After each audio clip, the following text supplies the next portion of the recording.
नमस्कार दोस्तों, स्वागत है आपका स्टडी फॉर सिविल सर्विसेज में। उत्तर प्रदेश करंट अफेयर का पापा वीडियो है ये। इसमें मई 2022 के एंड तक का सारा अपडेट लिया गया है। पिछले 1.5 सालों का उत्तर प्रदेश का जितना भी मोस्ट इंपॉर्टेंट वाला करंट अफेयर है सारा इसमें ले लिया गया है। उत्तर प्रदेश की सभी परीक्षाओं के लिए जरूरी है ये। बेसिकली पीसीएस को टारगेट करके बनाया जा रहा है, लेकिन उत्तर प्रदेश की बाकी जो परीक्षाएं हैं, चाहे वो आरओ वाली हो, लेखपाल वाली हो, इलाहाबाद हाईकोर्ट हो, जितनी भी उत्तर प्रदेश की जो कॉम्पिटेटिव एग्जाम्स हैं उन सभी के लिए बहुत ही ज्यादा जरूरी वीडियो है। उसको पूरा शुरू से लेकर लास्ट तक जरूर देख लीजिएगा। सारी चीजें उत्तर प्रदेश के कॉन्टेक्स्ट में सारा सब कुछ बताया गया है। उत्तर प्रदेश के करंट अफेयर से related question plus Uttar Pradesh GK से रिलेटेड क्वेश्चंस और उसकी प्लेलिस्ट दोनों इस वीडियो के डिस्क्रिप्शन में दी गई है। लगातार हम UP GK, UP current affair के क्वेश्चंस प्लस उसके करंट अफेयर प्लस जो इंपॉर्टेंट नोट्स है सारा शेयर करते जाते हैं इस प्लेलिस्ट में। जरूर देखते रहिए अगर आप उत्तर प्रदेश की किसी भी परीक्षा की तैयारी कर रहे हैं तो। और अगर आप YouTube में हैं तो प्लीज हमारा फ्री वाला टेलीग्राम चैनल जरूर ज्वाइन कर लीजिएगा। सारे नोटिफिकेशन, सारे अपडेट इसी चैनल में आते हैं फ्री वाले में। इसको जरूर ज्वाइन करिएगा। YouTube में सारे नोटिफिकेशन नहीं मिल पाते हैं तो प्लीज टेलीग्राम में जरूर ज्वाइन करके रखिए। लगातार उसमें पिक्स का रिवीजन भी चलता रहता है। सारे अपडेट एक ही जगह आपको इस टेलीग्राम में मिलते रहते हैं। हिंदी माध्यम का वीडियो है, यानी कि हिंदी में ही लिखा हुआ है और हिंदी में ही पूरा समझाया गया है, बिल्कुल ठीक से। सिविल सर्विसेज चैनल को अगर आप YouTube में फॉलो करते हैं तो प्लीज हमारा फ्री वाला टेलीग्राम चैनल जरूर ज्वाइन कर लीजिएगा। ये है और इसकी लिंक डिस्क्रिप्शन में दी गई है। सारे नोटिफिकेशन, सारे अपडेट यहीं पे मिलते हैं। उत्तर प्रदेश पीसीएस के, आरओ के प्लस यूपी के कई सारे एग्जाम्स के लिए हमारे पेड ग्रुप चलते रहते हैं। आप चाहें तो अगर आपको एडमिशन लेना है तो इन नंबर पर कॉल या व्हाट्सएप कर सकते हैं। 8564880530 9696066089 7523864455 इस पे कॉल या व्हाट्सएप कर सकते हैं। ये मेरा नंबर है 7838692618। इस पे सिर्फ लिख के व्हाट्सएप कर सकते हैं। ये चैनल है एससीएस डेली क्विज। डेली हम फ्री क्विज करवाते हैं आरओ और पीसीएस और बाकी एग्जाम्स के लिए। इस वाले वीडियो में हम इस तरह से करंट अफेयर दे रहे हैं। सबसे पहले होगा अक्टूबर 2021 से लेकर नवंबर 2021 तक का, फिर होगा दिसंबर 2021 से लेकर फरवरी 2022 तक का, फिर होगा मार्च 2022 से लेकर मई 2022 तक का। तो टोटल मिला के 8 महीने का करंट अफेयर है ये टोटल। और ये ओल्ड वाला पहले है और लेटेस्ट वाला सबसे बाद में है। ठीक है, इस वीडियो को शुरू से लेकर लास्ट तक पूरा देख डालिएगा उत्तर प्रदेश की सभी परीक्षाओं के लिए। इस वीडियो के साथ एक वीडियो और रिकमेंडेड है, लेकिन पहले आप इसको प्रायोरिटी दीजिएगा। ये वाला पहले देखिएगा, इसके बाद अक्टूबर 2021 से पहले वाला जो करंट अफेयर है वो एक वीडियो में दिया गया है। और इस वीडियो के पिंड कमेंट में जो टॉप पे कमेंट होता है, जो हमेशा टंगा रहता है एक जगह पे, उसमें मैं अक्टूबर 2021 से पहले के जो करंट अफेयर टोटल है एक ही वीडियो की लिंक दे दूंगा, बस आप उतना और देख लीजिएगा। ठीक है, वीडियो को लाइक जरूर कर लीजिएगा और चैनल को जरूर ज्वाइन कर लीजिएगा। यूपी स्पेशल करंट अफेयर अक्टूबर और नवंबर मंथ का यहाँ पर देख लेंगे। जो न्यूज सबसे जरूरी है और जो फैक्ट आपको याद रखने हैं वही यहाँ पर बताए जाएंगे। जैसे सबसे पहले राष्ट्र रक्षा समर्पण पर्व, तो इसमें डेट सहित आपको याद रखना है कि 17 नवंबर से शुरू होकर झांसी में 3 दिवसीय राष्ट्र रक्षा समर्पण पर्व का उद्घाटन किया गया। तो झांसी लोकेशन बहुत इंपॉर्टेंट है। लोकेशन स्पेसिफिक क्वेश्चन काफी सारे आते हैं रिसेंट ट्रेंड में। यूपीएससी एग्जाम में और यूपी के एग्जाम्स में लोकेशन बेस्ड क्वेश्चन काफी सारे पूछे जाते हैं। तो जैसे राष्ट्र रक्षा समर्पण पर्व है, ये कहाँ पे हुआ, तो उसमें 3 ऑप्शन अदर स्टेट के शहर हो सकते हैं और एक झांसी होगा, तो आपको झांसी चूज करना है। तो ठीक है, फिर उसमें कुछ परियोजनाओं का भी उद्घाटन किया गया मोदी जी द्वारा। जैसे 3 दिवसीय समारोह में 19 नवंबर को जो प्रधानमंत्री ने विजिट किया, तो Uttar Pradesh defence industrial corridor के झांसी नोड में भारत डायनेमिक्स लिमिटेड द्वारा स्थापित की जा रही एक रक्षा उपकरण इकाई और गरौठा जिले में 600 मेगावाट का ultra mega solar power park Jhansi का शिलान्यास किया है। ठीक है, और जो है एक अटल एकता पार्क झांसी का भी लोकार्पण किया गया। तो अटल एकता पार्क कहाँ पर अभी इसका लोकार्पण किया गया है, तो झांसी में। ठीक, उत्तर प्रदेश के पहले एयर पोल्यूशन कंट्रोल टावर के बारे में हम पहले बता चुके हैं। ये नोएडा में है, नोएडा में स्थापित किया गया है, याद रखिएगा आप। और इसका प्रोटोटाइप किसने डेवलप किया था, भारत हैवी इलेक्ट्रिकल्स लिमिटेड, ठीक है, BHEL ने जो है विकसित किया था। और ये कहाँ पर है, ये आपका जो है स्लिप रोड से नोएडा एक्सप्रेसवे के बीच। इतनी स्पेसिफिक लोकेशन नहीं पूछते जनरली एग्जाम में, आपको पता होना चाहिए कि नोएडा में। ठीक है, उत्तर प्रदेश का और देश का सबसे लंबा एक्सप्रेसवे ये बनकर के तैयार हुआ है। वैसे तो गंगा एक्सप्रेसवे देश का सबसे बड़ा होगा, योगी आदित्यनाथ जी ने अपने ट्वीट में कहा था, लेकिन वो भी जो है प्रोसेसिंग में है, वो पाइपलाइन में है। उसके लिए भूमि क्रय कर ली गई है, लेकिन कोई भी अभी बना नहीं है उसका। वो गंगा एक्सप्रेसवे अभी तैयार नहीं हुआ है। 12 जिलों से होकर के गुजरेगा, लेकिन जब गुजरेगा तब होगा उत्तर प्रदेश का सबसे लंबा, देश का सबसे लंबा। लेकिन अभी के लिए उत्तर प्रदेश का सबसे लंबा है पूर्वांचल एक्सप्रेसवे। 36 महीने में बनकर के तैयार हुआ है। पास्ट में जाकर के आपसे पूछ सकते हैं कि कब इसका उद्घाटन किया गया था। जुलाई 2018 में आजमगढ़ में मोदी जी ने इसका शिलान्यास किया था और ये फाइनली जो है तैयार हो गया 36 महीने में बनकर के नवंबर 2021 में। ठीक है, तो पूर्वांचल एक्सप्रेसवे के बारे में कुछ मेजर फैक्ट देख लेते हैं। सबसे पहले लंबाई 341 किलोमीटर। कहां से होकर के गुजरेगा, ये काफी जरूरी माना जाता है, क्योंकि इसमें सवाल बन सकता है कि किस जिले से होकर के नहीं गुजरेगा। तो लखनऊ, बाराबंकी, अमेठी, अयोध्या, सुल्तानपुर, अंबेडकर नगर, आजमगढ़, मऊ और गाजीपुर जिलों से होकर के गुजरेगा। Exact location Sultanpur road NH 731 में चांद सराय या चौध सराय गांव है, वहां से होकर के उत्तर प्रदेश बिहार की जो बॉर्डर है उससे लगभग 18 किलोमीटर पहले NH-31 पर जो गांव हैदरिया है गाजीपुर पर, वहां पर समाप्त हो गए। तो ये एक्सटेंट लंबाई और किन जिलों से गुजरता है इतना याद रखना काफी है। 120 किलोमीटर प्रति घंटे के लिए डिजाइन किया गया, लेकिन शुरुआत में जो है 100 किलोमीटर प्रति घंटे की रफ्तार ही इसमें अनुमन्य होगी। मतलब 100 किलोमीटर पर आवर की स्पीड से आप यहाँ पर बाइक कार चला सकते हैं। शुरुआत में 6 लेन का या 8 लेन तक इसको बढ़ाया जा सकता है। ठीक है, बाकी कुछ पॉइंट्स ये आपके मेन स्पेसिफिक हैं कि इससे क्या क्या लाभ होगा उत्तर प्रदेश को, उत्तर प्रदेश के लॉजिस्टिक्स में क्या क्या अंतर आएगा, ये सब चीज़ें मेंस के लिए हैं। जो प्री के लिए था वो हमने आपको बता दिया है। फिर उसके बाद उत्तर प्रदेश जलवायु परिवर्तन सम्मेलन, ये कहाँ पर हुआ था, यही क्वेश्चन बनने की मैक्सिमम संभावना है। तो ये हुआ था आपका इंदिरा गांधी प्रतिष्ठान लखनऊ में। तो इस पर लोकेशन क्या है, उत्तर प्रदेश जलवायु परिवर्तन सम्मेलन 2021 की लखनऊ। इसमें कॉफी टेबल बुक और राज्य में 100 करोड़ पेड़ लगाने से संबंधित एक जो पुस्तक है वृक्षारोपण जन आंदोलन 2021, इसका विमोचन किया गया था। मुख्यमंत्री जी ने कार्बन न्यूट्रल आधारित ऐप और 3 इको पर्यटन सर्किट्स का शुभारंभ भी किया है। दुधवा टाइगर रिजर्व को अंतर्राष्ट्रीय स्टैंडर्ड्स को अचीव करने के लिए उनके मैनेजमेंट के लिए पुरस्कार भी दिया गया था। ठीक, तो ये इंपॉर्टेंट इवेंट हो गए। उत्तर प्रदेश इन सीटू यानी स्वास्थ्य मलिन बस्ती पुनर्विकास नीति अप्रूव की गई है। जो नई नीति आती है उसमें कभी कभी डेट्स पूछ लेते हैं, तो ये नई नीति कब आई है, 28 अक्टूबर 2021 को। ठीक, और मलिन बस्ती उत्तर प्रदेश में कैसे हम डिफाइन करते हैं इसको, उत्तर प्रदेश मलिन बस्ती क्षेत्र सुधार और निपातन अधिनियम 1962 की धारा 3 के तहत मलिन बस्ती यानी कि स्लम की डेफिनेशन दी गई है। तो न्यूनतम 300 व्यक्ति निवास करने चाहिए जहां पर ये स्लम हो, तो उसको स्लम घोषित किया जा सकता है इस नीति की धारा 3 के तहत, मतलब इस अधिनियम की धारा 3 के तहत। उसके बाद जो पॉइंट्स है वो मेन स्पेसिफिक हैं, वो प्री के लिए जरूरी नहीं है। आगे बढ़ जाते हैं। गढ़मुक्तेश्वर उत्तर प्रदेश में नदी तटीय कार्यक्रम का शुभारंभ किया है। किसने किया है, केंद्रीय मत्स्य पालन पशुपालन और डेयरी मंत्री पुरुषोत्तम रुपाला ने 8 अक्टूबर 2021 को मत्स्य बीजों का वितरण किया गया। लेकिन सबसे जरूरी वही कि वेन्यू क्या था, वेन्यू था गढ़मुक्तेश्वर। गढ़मुक्तेश्वर नहीं ऑप्शन में होगा तो उत्तर प्रदेश के जिले का नाम होगा। गढ़मुक्तेश्वर कहां पर है, हापुड़ में है। ठीक है, हापुड़ जो है क्षेत्रफल के लिहाज से सबसे छोटा जिला है प्रेजेंट में। हालांकि अगर पूछ ले कि 2011 सेंसस के हिसाब से उत्तर प्रदेश का सबसे छोटा जिला कौन सा है, तब हापुड़ नहीं आंसर होगा, क्योंकि हापुड़ तब सृजित ही नहीं हुआ था, तब आंसर भदोही हो जाएगा। भदोही। आजादी @75 नया शहरी भारत शहरी परिदृश्य में बदलाव, ये सम्मेलन सह प्रदर्शनी कहां पर आयोजित हुई थी, लखनऊ में। ठीक, अब इसमें क्या क्या कार्यक्रम हुए, क्या क्या ऑब्जेक्टिव्स थे, ये सब मेन स्पेसिफिक पॉइंट है, तो इसको हम अभी के लिए स्किप कर रहे हैं। बाकी आप मेन्स का अगर पढ़ रहे हैं तो इसका स्क्रीनशॉट ले सकते हैं। उसके बाद कुशीनगर एयरपोर्ट की हम बात कर रहे हैं। आप जेवर इंटरनेशनल एयरपोर्ट के बारे में याद रखिए, महत्वपूर्ण चीजें।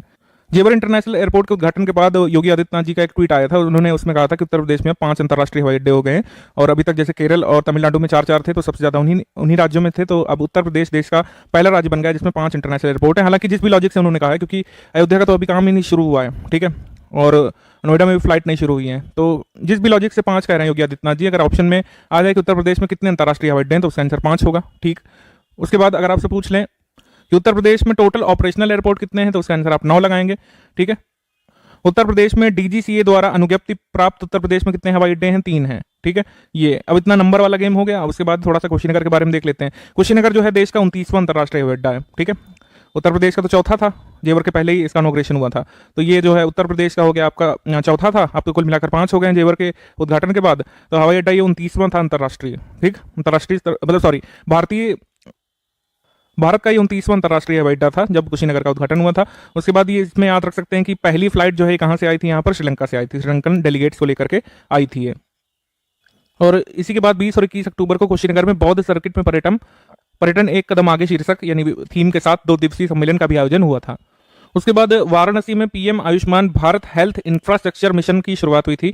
तो Ayushman Bharat health infrastructure mission का शुभारंभ कहां से किया गया, तो उसका आंसर हो जाएगा झांसी। कब किया गया, 25 अक्टूबर को। ठीक, उसके बाद निर्भया इनिशिएटिव कार्यक्रम, ये मिशन शक्ति के तहत किया जा रहा है। मिशन शक्ति में जो है 3rd फेज चल रहा है। ठीक है, इन तीनों फेजेस की आप डेट्स अगर याद रख सकें, एटलीस्ट मंथ याद रख सकें कब शुरू हुआ था, तो ये एक इंपॉर्टेंट फैक्ट बन सकता है एग्जाम के लिए।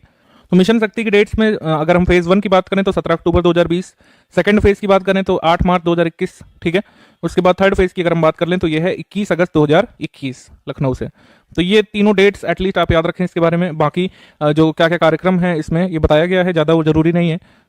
ये मिशन शक्ति वाली पिक जो है हमने अपने फ्री वाले टेलीग्राम में भी शेयर कर दी है, एक बार इसकी डेट्स जरूर आप नोट कर लीजिएगा कब कब 3 फेज आए हैं। उत्तर प्रदेश में विश्वविद्यालयों में जो टॉप करते हैं उनके नाम पर जो है मार्गों का नाम रखा जाएगा और उनको कहा जाएगा गौरव पथ। ये विश्वविद्यालय टॉपर्स के लिए भी है, और यूपी बोर्ड परीक्षा में जो टॉप करेंगे उसमें भी उनके नाम पर एक एक सड़क मार्ग का निर्माण करवाया जाएगा और उसको गौरव पथ नाम दिया जा रहा है। ठीक है, आकांक्षी जिला कार्यक्रम से तो अभी यूपीपीएससी में सवाल पूछा गया था, तो इसमें वैसे तो पूछे जाने की संभावना कम है। एक ही एरिया से बार बार नहीं सवाल आते हैं यूपीपीएससी में डिफरेंट एग्जाम में। इसमें पूछा था कि डेल्टा रैंकिंग में उत्तर प्रदेश के कितने जिले जो है शामिल हैं, तो 112 में से 8 जिले उत्तर प्रदेश के हैं, जिनमें से 7 को टॉप 10 रैंकिंग में जगह मिली थी। ये सब हम पहले भी बता चुके हैं आपको। टॉप 10 में जो 7 उत्तर प्रदेश के डिस्ट्रिक्ट हैं उनके नाम भी यहाँ पे लिख दिए गए हैं: सिद्धार्थनगर, बहराइच, सोनभद्र, श्रावस्ती, फतेहपुर, चित्रकूट, चंदौली। और एस्पिरेशनल डिस्ट्रिक्ट प्रोग्राम कब शुरू हुआ था? जनवरी 2018 में, ये भी याद रखिएगा। कई सारे हुनर हाट जो है ऑर्गेनाइज करवाए जाते रहते हैं। लेटेस्ट हुनर हाट उत्तर प्रदेश के जिले में हुआ। उत्तर प्रदेश के जिला रामपुर में 16 से 24 अक्टूबर को हुनर हाट का आयोजन किया गया था। तो अक्टूबर में किस उत्तर प्रदेश के जिले में हुनर हाट का आयोजन किया गया था? तो इसका आंसर हो जाएगा रामपुर। ठीक है। देन उसके बाद उत्तर प्रदेश फार्मास्यूटिकल उद्योग नीति जो है ये प्रस्तावित की गई है 29 अक्टूबर 2021 को। इससे पहले नीति कब लाई गई थी? 2018 में। प्रीलिम्स के लिए यही बेसिक फैक्ट है, बाकी मेंस के लिए याद रख सकते हैं इस नीति के महत्वपूर्ण पोस्टुलेट्स और उद्देश्य क्या है। उत्तर प्रदेश फार्मास्यूटिकल उद्योग नीति आई है 2021 की 29 अक्टूबर को। उसके बाद अखिल भारतीय राजभाषा सम्मेलन 2021 उत्तर प्रदेश के किस जिले में हुआ था? वाराणसी में। ठीक है, वाराणसी में। तो इसके बाद वन लाइनर करंट अफेयर देख लेते हैं। आजमगढ़ में आजमगढ़ राज्य विश्वविद्यालय की आधारशिला रखी गई है अमित शाह के द्वारा। उसके बाद 2021 में सीनियर पुरुष free style Greco Roman style और अंतर्राष्ट्रीय महिला कुश्ती चैंपियनशिप नंदिनी नगर गोंडा में आयोजित हुई थी। फिर उसके बाद उत्तर प्रदेश के बागपत जिले में रटाउल आम को हाल ही में जीआई टैग प्रदान किया गया है। ठीक है, ये भी इंपॉर्टेंट है। उत्तर प्रदेश में लखीमपुर खीरी हिंसा जांच के लिए न्यायमूर्ति संजय मिश्रा की अध्यक्षता में एक सदस्यीय आयोग का गठन किया गया है। हाल ही में प्रधानमंत्री मोदी जी ने उत्तर प्रदेश में 9 मेडिकल कॉलेजों का उद्घाटन किया है। ये कहाँ कहाँ पर है, इनका नाम दिया हुआ है। और उत्तर प्रदेश में बॉलीवुड अभिनेत्री कंगना रनौत को जो है 1 डिस्ट्रिक्ट 1 प्रोडक्ट का ब्रांड एम्बेसडर बनाया गया है। ठीक है। उत्तर प्रदेश में 600 कृषि यंत्र बैंक स्थापित करने का लक्ष्य रखा गया है। पीएम केयर्स फंड से उत्तर प्रदेश में 127 ऑक्सीजन प्लांट स्थापित किए गए हैं। ठीक है। स्पोर्ट्स अथॉरिटी ऑफ इंडिया के लखनऊ सेंटर में देश का सबसे बड़ा वेट लिफ्टिंग हॉल तैयार करने का यहाँ पर क्लेम किया गया था। तो देश का सबसे बड़ा वेट लिफ्टिंग हॉल जो है कहाँ पर अगर पूछ ले बनाया गया है तो लखनऊ में।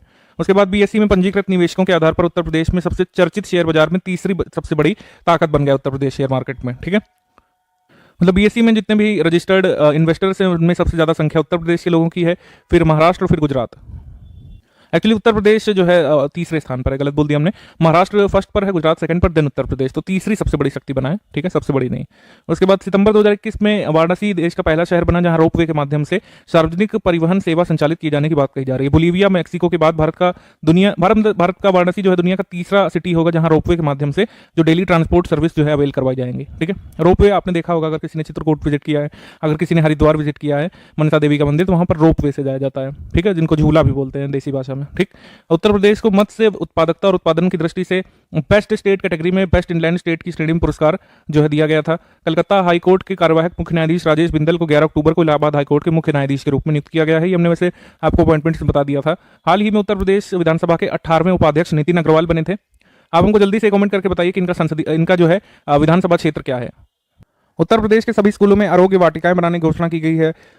अटल बिहारी वाजपेयी जी की प्रतिमा कानपुर नगर के सर्किट हाउस में लगाई जाएगी, ये कहा गया है। उसके बाद कुछ छोटी छोटी न्यूज़ है जिसमें जितना लिखा है उतना याद रख सकते हैं। जैसे जनसेवा के 20 वर्ष पूरे होने पर मुख्यमंत्री योगी आदित्यनाथ जी ने उत्तरी विधानसभा हॉल के बागेश्वरी मंडल के अंतर्गत बूथ नंबर 77 में मेरा पोस्ट गार्ड पीएम को अभियान शुरू किया गया था। फिर उसके बाद उत्तर प्रदेश में सूक्ष्म, लघु और मध्यम उद्योगों के निर्यात में पिछले 3 वर्षों में 38% की बढ़ोतरी दर्ज की गई है। आपको ये पता होना चाहिए स्टैटिक फैक्ट की सबसे ज्यादा एमएसएमईज की संख्या भी उत्तर प्रदेश राज्य में ही सबसे ज्यादा है। ठीक है, ये पूछा जा चुका है। उसके बाद बिजनेस स्कूलों की रैंकिंग में Indian institute of management Lucknow ने 4था स्थान हासिल किया है। उत्तर प्रदेश के मुख्यमंत्री योगी आदित्यनाथ जी ने लखनऊ में आजादी के अमृत महोत्सव के अंतर्गत खादी महोत्सव और सिल्क एक्सपो का उद्घाटन किया था। ठीक है, तो ये आपका सिल्क एक्सपो कहाँ पर लगा था? लखनऊ में। ठीक है, याद रखिएगा। पर्यटन मंत्रालय की प्रमुख स्वदेश दर्शन योजना के तहत मध्य प्रदेश, बिहार, गुजरात, उत्तर प्रदेश, आंध्र प्रदेश में कई परियोजनाएं शुरू की गई हैं। तो उत्तर प्रदेश में भी योजना अनाउंस की गई थी। बोधगया में एक सांस्कृतिक केंद्र का निर्माण की बात चल रही है, तो याद रख सकते हैं। राष्ट्रीय विधिक सेवा प्राधिकरण नालसा ने 9 नवंबर 2021 को उत्तर प्रदेश के ग्रेटर नोएडा में विधिक सेवा दिवस मनाया। हाल ही में श्रीलंका के उच्चायुक्त ने उत्तर प्रदेश के साथ सांस्कृतिक और औद्योगिक गतिविधियों के लिए एक एमओयू का प्रस्ताव रखा है।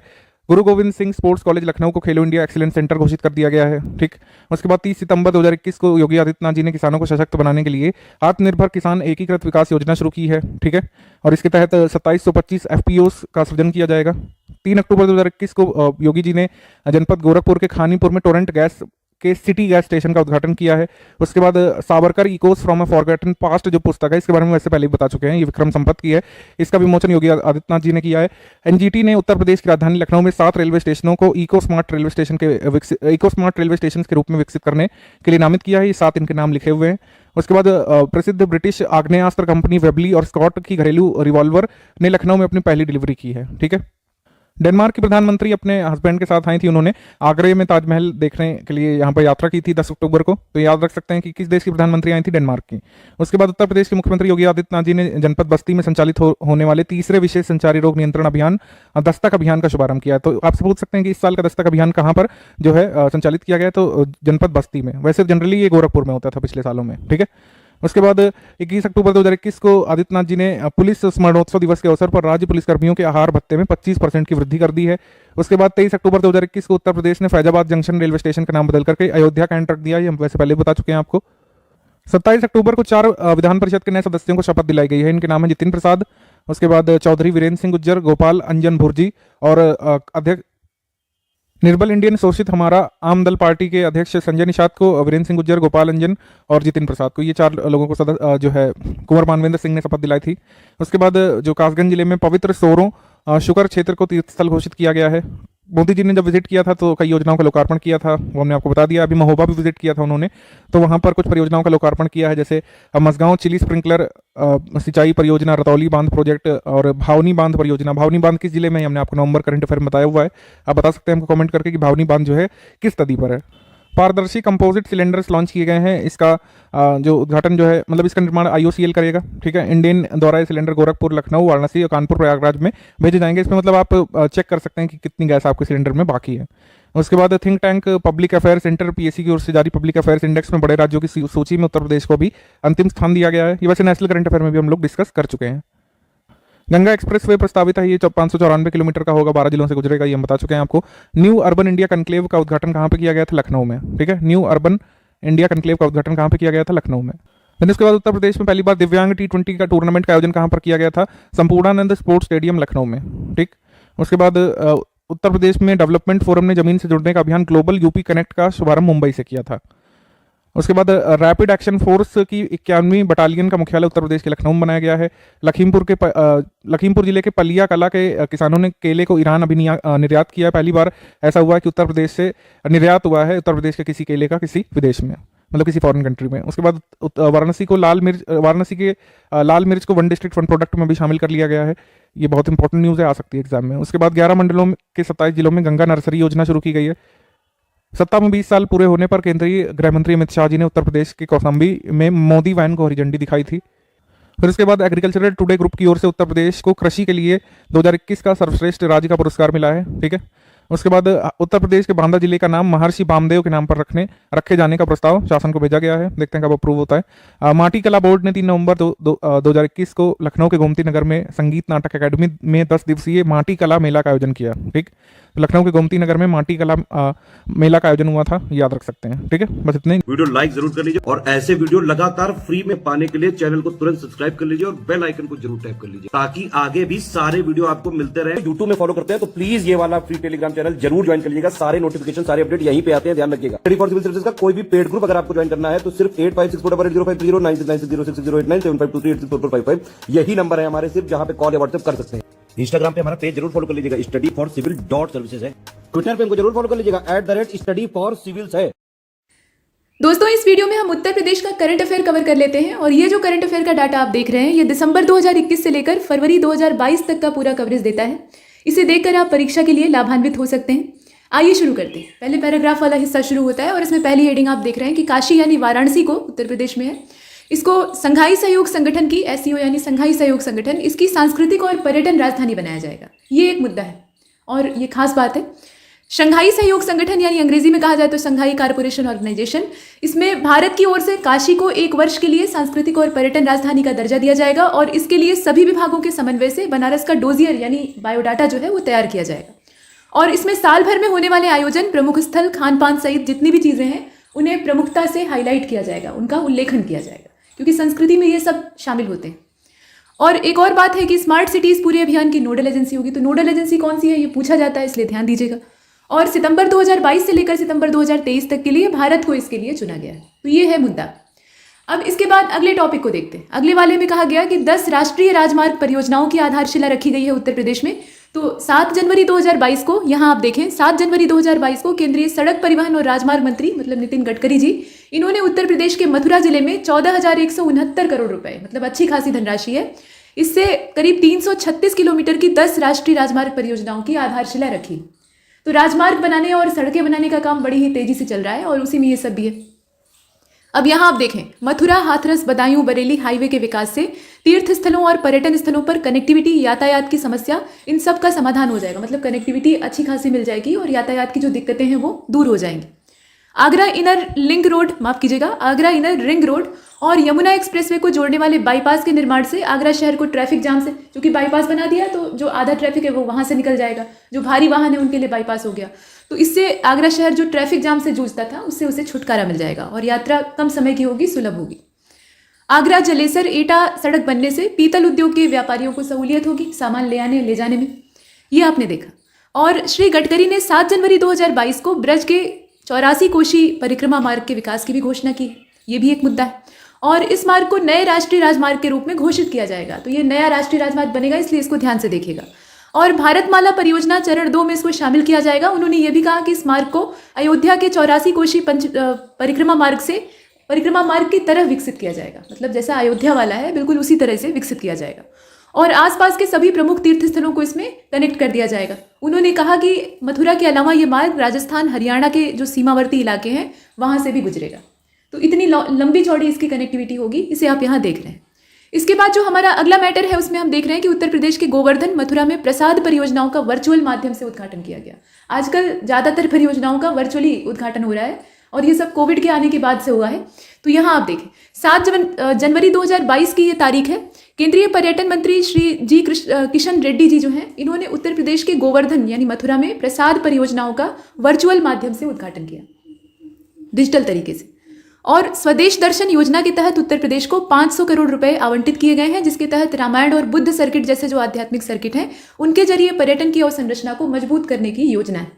तो ये ध्यान दीजिएगा, यहाँ धनराशि भी ध्यान दीजिएगा और जो इसमें पूरा तथ्य है उसको भी याद रखिएगा। कभी कभी क्या होता है कि सीधे फैक्ट पूछ लेता है और कभी कभी कुछ स्टेटमेंट देकर पूछता है कि इसमें से बताइए सही कौन सा है, तो इसलिए दोनों ही जानकारी आपके पास होनी चाहिए। अब तक प्रसाद परियोजना या प्रसाद योजना जो है, इसके तहत उत्तर प्रदेश, उत्तराखंड, यहाँ पर तीर्थ यात्रा, आध्यात्मिक और जो धरोहरें हैं, मतलब सांस्कृतिक धरोहरें हैं, उनके कायाकल्प के लिए 1200 करोड़ रुपए का आवंटन किया गया, मतलब अच्छा खासा पैसा इसमें इन्वेस्ट किया गया है। और कुल आवंटन का ये लगभग 25% है, मतलब जो कुल आवंटन है उसका ये मात्र 25% है। तो अब आप सोच सकते हैं कि पूरा अमाउंट कितना होगा। प्रसाद योजना के तहत गोवर्धन मथुरा के विकास की परियोजना को पर्यटन मंत्रालय द्वारा 39.73 करोड़ रुपए की लागत से जनवरी 2019 में मंजूरी दी गई थी। तो अभी चर्चा में इसलिए है, यहाँ आप इसके चर्चा में रहने की वजह देख रहे हैं, मतलब वर्चुअल माध्यम से ये जो केंद्रीय पर्यटन मंत्री हैं इन्होंने जो प्रसाद परियोजनाएं हैं इनका उद्घाटन किया है, तो इसलिए ये एक बार फिर से हाईलाइट हो गया है। इसके बाद आप आगे देखें अगला वाला मैटर। उत्तर प्रदेश के 14 व्यक्ति जो है वो पद्म पुरस्कार 2022 से सम्मानित हुए। पद्म पुरस्कार ये नागरिक सम्मानों में श्रेष्ठ श्रेणी में आते हैं, मतलब भारत रत्न जो है वो सर्वोच्च है, उसके बाद पद्म पुरस्कारों का ही नंबर आता है। तो पद्म पुरस्कार वही चीज़ बताई गई है कि देश के सर्वोच्च नागरिक सम्मानों में से एक है, और ये एक नहीं है बल्कि 3 है, अलग अलग कैटेगरी इनकी होती है। आप जानते ही हैं पद्म विभूषण, पद्म भूषण और पद्मश्री, सबसे छोटा वाला पद्मश्री होता है। और यहाँ तीनों श्रेणियाँ आपको बता दी गई हैं। 128 पद्म पुरस्कार इस साल दिए गए, ये संख्या भी पूछी जा सकती है। और इसमें 4, अब देखिए पद्म पुरस्कार 128 हैं टोटल, सबसे ज़्यादा पद्मश्री दिए जाते हैं, और 4 जो है इसमें पद्म विभूषण है, 17 पद्म भूषण है और 107 पद्मश्री पुरस्कार, ये ध्यान दीजिएगा। 25 जनवरी 2022 को 73वें गणतंत्र दिवस, यहाँ देखें 73वें गणतंत्र दिवस पर राष्ट्रपति जी ने 2022 के लिए 128 पद्म पुरस्कारों की घोषणा की थी। ये गणतंत्र दिवस का नंबर याद रखिएगा। और यूपी के 14 व्यक्तियों को इस पुरस्कार की सूची में स्थान मिला है, तो ये महत्वपूर्ण है। अब इसमें खास बात सिर्फ ये है कि कितने पद्म अवार्ड मिले हैं, कौन सी कैटेगरी में कितना दिया गया है, और इसमें अब यूपी वाला जो डाटा है उसको देखिए। तो 9 व्यक्ति जो है उन्हें पद्मश्री से नवाजा गया है। अब ये पद्मश्री से सम्मानित होने वाले व्यक्ति कौन है, तो इसमें सुश्री कमलिनी अस्थाना है और सुश्री नलिनी अस्थाना है, मतलब ये जोड़ी में इन्हें दिया गया है। तो कला का क्षेत्र इनका है। इसके अलावा आप देखें श्री शिवनाथ मिश्रा जी हैं जिन्हें कला के क्षेत्र में मिला है, शीश राम को कला के क्षेत्र में मिला है, सेठपाल सिंह को कृषि के क्षेत्र में मिला है, और शिवानंद जी जो है इन्हें अन्य जो योग वाली कैटेगरी है उसमें दिया गया है। असल में इसमें कैटेगरी बटी हुई है, तो जो अन्य वाला सेक्टर है उसमें काफ़ी सारी चीज़ें आ जाती हैं। और अजय कुमार सोनकर जो है इन्हें विज्ञान और जो अभियांत्रिकी वाला क्षेत्र है उसमें दिया गया है। सुश्री अजीता श्रीवास्तव जो है इन्हें कला के क्षेत्र में दिया गया है, और कमलाकर त्रिपाठी जो है इन्हें चिकित्सा के क्षेत्र में दिया गया है। इसके अतिरिक्त आप देखें सुश्री विद्या बिंदु सिंह जी जो हैं, यहाँ आप देखिए ये दिया हुआ है, विद्या बिंदु सिंह जी जो हैं इन्हें साहित्य और शिक्षा के क्षेत्र में पद्मश्री पुरस्कार से सम्मानित किया गया है। तो ये तो हमने पद्मश्री की सूची देखी। अभी पद्म विभूषण और पद्म भूषण को देखते हैं। तो 3 व्यक्ति जो है उन्हें यूपी से पद्म विभूषण पुरस्कार से सम्मानित किया गया है। इसमें राधे श्याम खेमका है, इन्हें मरणोपरांत मिला है, मतलब ये अपने जीते जी इस पुरस्कार को नहीं देख पाए, और साहित्य और शिक्षा का क्षेत्र इनका था। इसके अलावा जनरल बिपिन रावत, इनको भी मरणोपरांत मिला है, इनकी मृत्यु कैसे हुई थी आप जानते हैं। श्री कल्याण सिंह जी को भी मरणोपरांत ही मिला है, पद्म विभूषण से नवाजा गया है और इनका जो क्षेत्र था वो सार्वजनिक मामले था। यहाँ ध्यान दीजिएगा कि विपिन रावत जी का क्षेत्र जो है वो सिविल सेवा है, ठीक है। और देखिए 2 व्यक्तियों को पद्म भूषण से नवाजा गया है उत्तर प्रदेश के, तो इसमें श्री राशिद खान जी हैं, कला के क्षेत्र में इन्हें प्राप्त हुआ है, और वशिष्ठ त्रिपाठी जी हैं जिन्हें कि साहित्य और शिक्षा के क्षेत्र में दिया गया है। तो ये हमने देखा साहित्य और शिक्षा वाले क्षेत्र में कई सारे व्यक्तियों को मिला है। तो यूपी के जितने भी हैं उनका क्षेत्र आपको पता होना चाहिए, कौन से व्यक्ति को किस कैटेगरी में पद्म अवार्ड से सम्मानित किया गया है ये मालूम होना चाहिए। आगे बढ़ते हैं। अगला जो हमारा इसमें मैटर है करंट अफेयर का वो है आगरा महायोजना 2031, मतलब लंबा टारगेट है, इसे आगरा मास्टर प्लान भी कहा जाता है। तो आगरा विकास प्राधिकरण यानी जिसे एडीए शॉर्टकट में हम कहते हैं, उसकी 136वीं बोर्ड बैठक में 5 जनवरी 2022 की बात है कि आगरा महायोजना 2031 को लॉन्च किया गया, मतलब मंजूरी दी गई, और शहर के 5 क्षेत्रों का भौतिक सत्यापन कराया जाएगा। मतलब आगरा शहर के जो 5 क्षेत्र है उनका सत्यापन, मतलब भौतिक सत्यापन वहाँ पर होगा। और इन क्षेत्रों में 60% आबादी अगर आवासीय है, मतलब 60% हिस्सा जो है वो कैसा है, आवासीय है, तो आवासीय क्षेत्र में मानते हुए महायोजना में इनको शामिल किया जाएगा। तो पहले एक तरह का सर्वे होगा कि कौन इसमें शामिल होने लायक है और कौन सा नहीं। आगरा महायोजना यानी आगरा मास्टर प्लान इसे कहा जाए, 2031 तक का इसका जो टारगेट है उसे आप देख रहे हैं। ये पहली बार 10 साल के लिए तैयार की गई है, तो वो तो दिखाई ही दे रहा है, आप इसमें स्पष्ट तौर पे देख सकते हैं। इसमें 14 जोन होंगे और inner ring road, greater Agra सहित अन्य क्षेत्रों को भी इसमें शामिल किया गया है। नए बस अड्डे का निर्माण किया जाएगा और स्ट्रीट वेंडिंग जोन जो है इस पर भी फोकस रहेगा। तो जितनी और संरचनाएं हैं उसके डेवलपमेंट पे यहाँ ध्यान दिया जाएगा। आगरा मास्टर प्लान में प्राधिकरण ने पहली बार ताज धरोहर क्षेत्र का गठन किया है, ताज धरोहर क्षेत्र का गठन किया है, और इसमें 3 नियम शामिल किए। ताज के अलावा रामबाग तक यमुना के दोनों ओर फैले ताज धरोहर क्षेत्र में स्मारकों से 100 मीटर के अंदर, यहाँ ध्यान दीजिएगा, ताज धरोहर क्षेत्र में स्मारकों से 100 मीटर के अंदर कोई निर्माण नहीं हो सकता है। और ये एक प्रशंसनीय पहल है, क्योंकि सांस्कृतिक धरोहरों के ज़्यादा नज़दीक अगर कोई नया निर्माण होता है तो इससे उन्हें क्षति पहुँचती है और उनकी शोभा भी खराब होती है। तो ये धरोहरें बार बार नहीं बनती हैं, इतिहास में, ये इतिहास के पन्नों में दर्ज है, और ये इतनी मूल्यवान है कि तत्काल में बना ही नहीं जा सकती है, इनकी अपनी ही एक वैल्यू। तो इस तरह की जो धरोहरें हैं इनका प्रबल संरक्षण आवश्यक है। तो ये एक काबिले तारीफ पहल है, इसे आप देख रहे हैं। यहाँ 100 मीटर का दायरा याद रखिएगा। इसके बाद आगे बढ़ते हैं, इसमें और भी चीज़ें हैं। भारतीय पुरातत्व सर्वेक्षण से अनुमति प्राप्त करने के बाद किसी भी विरासत स्मारक से केवल 1 मंजिला और 3.75 मीटर ऊंची इमारतों को 100 से 300 मीटर के बीच में अनुमति दी जाएगी। ये एक कंडीशन है, ठीक है, और वो भी तब जब आर्कियोलॉजिकल सर्वे ऑफ इंडिया जो है वो परमिट देगा तब। और उसके साथ ये भी कहा गया कि ताजमहल से लेकर रामबाग तक शेष अंचल में 2 मंजिला और 7.5 मीटर से ऊंचे भवनों के निर्माण की अनुमति नहीं दी जाएगी। ये नहीं कि आप वहाँ पर एफएल टावर खड़ा कर दें, ऐसा नहीं हो सकता, ठीक है। तो ये अच्छी बात। इसके बाद आगे चलते हैं। अगला जो हमारा मैटर है उसमें कहा गया कि नितिन गडकरी जी, इन्होंने उत्तर प्रदेश में 12,981 करोड़ रुपए की लागत वाली जो परियोजनाएं हैं उनका उद्घाटन किया है। मतलब बहुत बड़े पैमाने की ये योजनाएं हैं। तो आइए देखते हैं इनके बारे में। 6 जनवरी 2022 की बात है कि उत्तर प्रदेश के कौशाम्बी, अयोध्या और बस्ती में ये 12,981 करोड़ रुपए की लागत वाली करीब 572 किलोमीटर लंबी जो राष्ट्रीय राजमार्ग यानी एनएच परियोजनाएं हैं उनका उद्घाटन और शिलान्यास किया गया। ये एक बड़ा मैटर है। और श्री गडकरी जी ने कौशाम्बी वाला जो क्षेत्र है अब यहाँ अलग अलग करके बताया गया, ये तो हमने ओवरऑल देखा। कौशाम्बी में 2,659 करोड़ रुपए की लागत वाली 6 राष्ट्रीय राजमार्ग परियोजनाओं का उद्घाटन और शिलान्यास किया, जबकि 8,698 करोड़ रुपए की लागत वाली जो परियोजनाएं हैं वो अयोध्या में, मतलब 6 नेशनल हाईवे परियोजनाएं हैं, उनकी आधारशिला रखी गई है, उनका शिलान्यास किया गया। और बस्ती में कितना किया गया तो वो देख लीजिए, बस्ती में सबसे कम है, 1,624 करोड़ रुपए की लागत वाली 3 नेशनल हाईवे जो प्रोजेक्ट हैं उनका यहाँ पे शिलान्यास किया गया। तो ये महत्वपूर्ण चीज़ है, इसमें आपको अलग अलग भी मालूम होना चाहिए और ओवरऑल जो है वो तो देखना ही है। इसके बाद आप देखें, अयोध्या में 84 कोशी परिक्रमा मार्ग बन जाने से श्रद्धालुओं को काफ़ी ज़्यादा सुविधा होगी और धार्मिक पर्यटन को बढ़ावा मिलेगा। अयोध्या रिंग रोड बनने से ट्रैफिक जाम की समस्या भी दूर हो जाएगी और भगवान श्री राम वनगमन मार्ग के निर्माण से महत्वपूर्ण तीर्थस्थल प्रयागराज, चित्रकूट, कौशाम्बी और श्रृंगवेरपुर जो है ये धाम के तौर पे आपस में जुड़ जाएंगे, पवित्र धाम, जहाँ पे प्रभु श्री राम के चरण पड़े थे। मतलब वन जाने के रास्ते में उन्होंने जिस जिस स्थान पे हाल्ट लिया था या जहाँ जहाँ से वो गुजरे थे उन स्थानों को विकसित किया जाएगा। और नेशनल हाईवे नंबर 233, ये देखिए आप, NH 233, इसके निर्माण से लुम्बिनी स्थित भगवान बुद्ध की जन्मस्थली वाराणसी और सारनाथ से जुड़ जाएगी। मतलब न सिर्फ हिंदू धर्म बल्कि बौद्ध धर्म को भी इसमें तवज्जो दी गई। तो ये हमने देखा, इसकी लागत याद रखिएगा। इसके बाद अगले वाले टॉपिक की ओर चलते हैं और इसमें कहा गया कि उत्तर प्रदेश सरकार ने नगरीय विकास की 3,800 करोड़ रुपए की विभिन्न परियोजनाओं का डिजिटल लोकार्पण और शिलान्यास किया है। तो ये कैसा है, मतलब कौन सी परियोजनाएं हैं, आइए देखते हैं। 4 जनवरी 2022 की बात है और उत्तर प्रदेश के मुख्यमंत्री योगी जी ने लोक भवन में आयोजित एक कार्यक्रम में प्रधानमंत्री आवास योजना जो शहरी क्षेत्र की है, यहाँ ग्रामीण और शहरी दोनों है, तो इसमें जो अर्बन एरिया की है उसमें 58,903 लाभार्थियों के, यहाँ नंबर याद रखिएगा, डाटा कभी कभी पूछ लिया जाता है, तो 58,903 लाभार्थियों के बैंक खातों में पहली, दूसरी और तीसरी जो किस्त है, मतलब प्रथम, द्वितीय और तृतीय जो किस्त है, उसकी 500 करोड़ रुपए से अधिक की धनराशि का ऑनलाइन अंतरण सभी नगरीय विकास परियोजनाओं की या नगरीय विकास की जो 3,800 करोड़ रुपए की विभिन्न परियोजनाओं का डिजिटल लोकार्पण है, ये सब काम किया।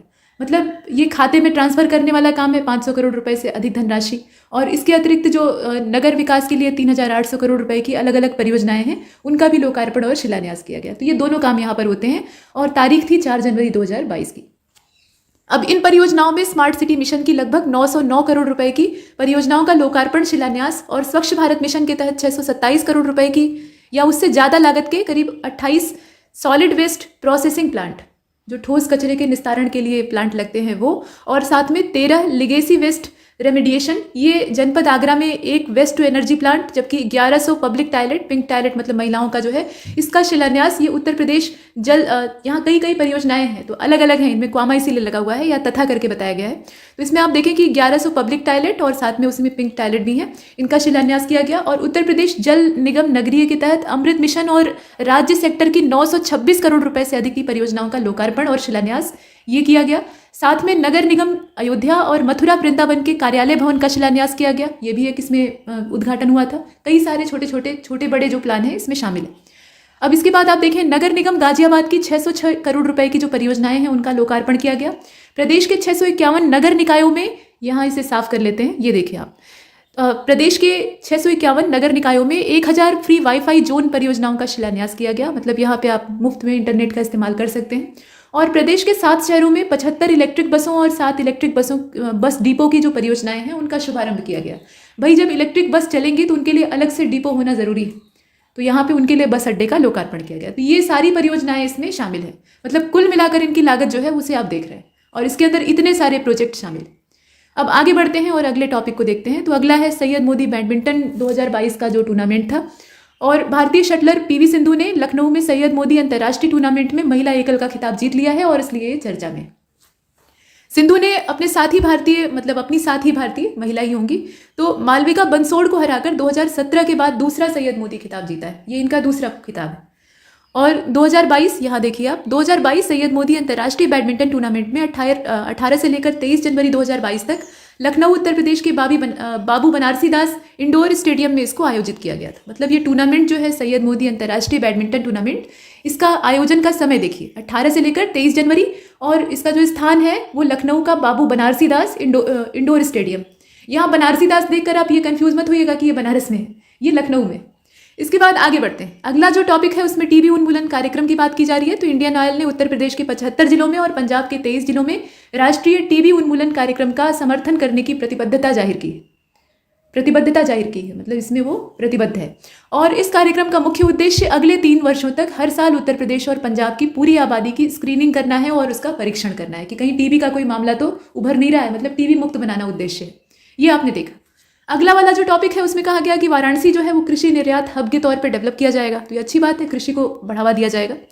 वाणिज्य मंत्रालय की शाखा एपीडा जो है इसने 7 जनवरी 2022 को, यहाँ आप देखें डेट, इसमें उत्तर प्रदेश के संभावित जिलों की पहचान की ताकि उस क्षेत्र के निर्यात संवर्धन के लिए वाराणसी कृषि निर्यात हब, इसके तहत उसे कवर किया जा सके। और अब इसमें खास बात यह है कि राज्य के पूर्वांचल क्षेत्र में वाराणसी, मिर्जापुर, प्रयागराज, आजमगढ़, गोरखपुर, गाजीपुर, बस्ती, चंदौली, जौनपुर और संत रविदास नगर माने भदोही, इन जिलों को शामिल किया गया। संत रविदास नगर इसका नाम नहीं है, लेकिन दस्तावेजों में जबरदस्ती अभी यही नाम चल रहा है। नाम चेंज हो गया है, अभी पुराने नाम में वापस आ गया है, भदोही। अब इसके बाद आप आगे देखें अगला वाला टॉपिक, कौन कौन से जिले हैं वो ध्यान दीजिएगा, ठीक है। और ताज महोत्सव 2022 को एक बार देख लेते हैं, ये काफी इंपॉर्टेंट है। तो ताज महोत्सव 2022 का आयोजन 20 से लेकर 29 मार्च, यहाँ देखें अच्छा खासा लंबे समय तक ये चला था। तो 20 से लेकर 29 मार्च 2022 तक आगरा के शिल्पग्राम नाम के गांव में इसका आयोजन किया गया।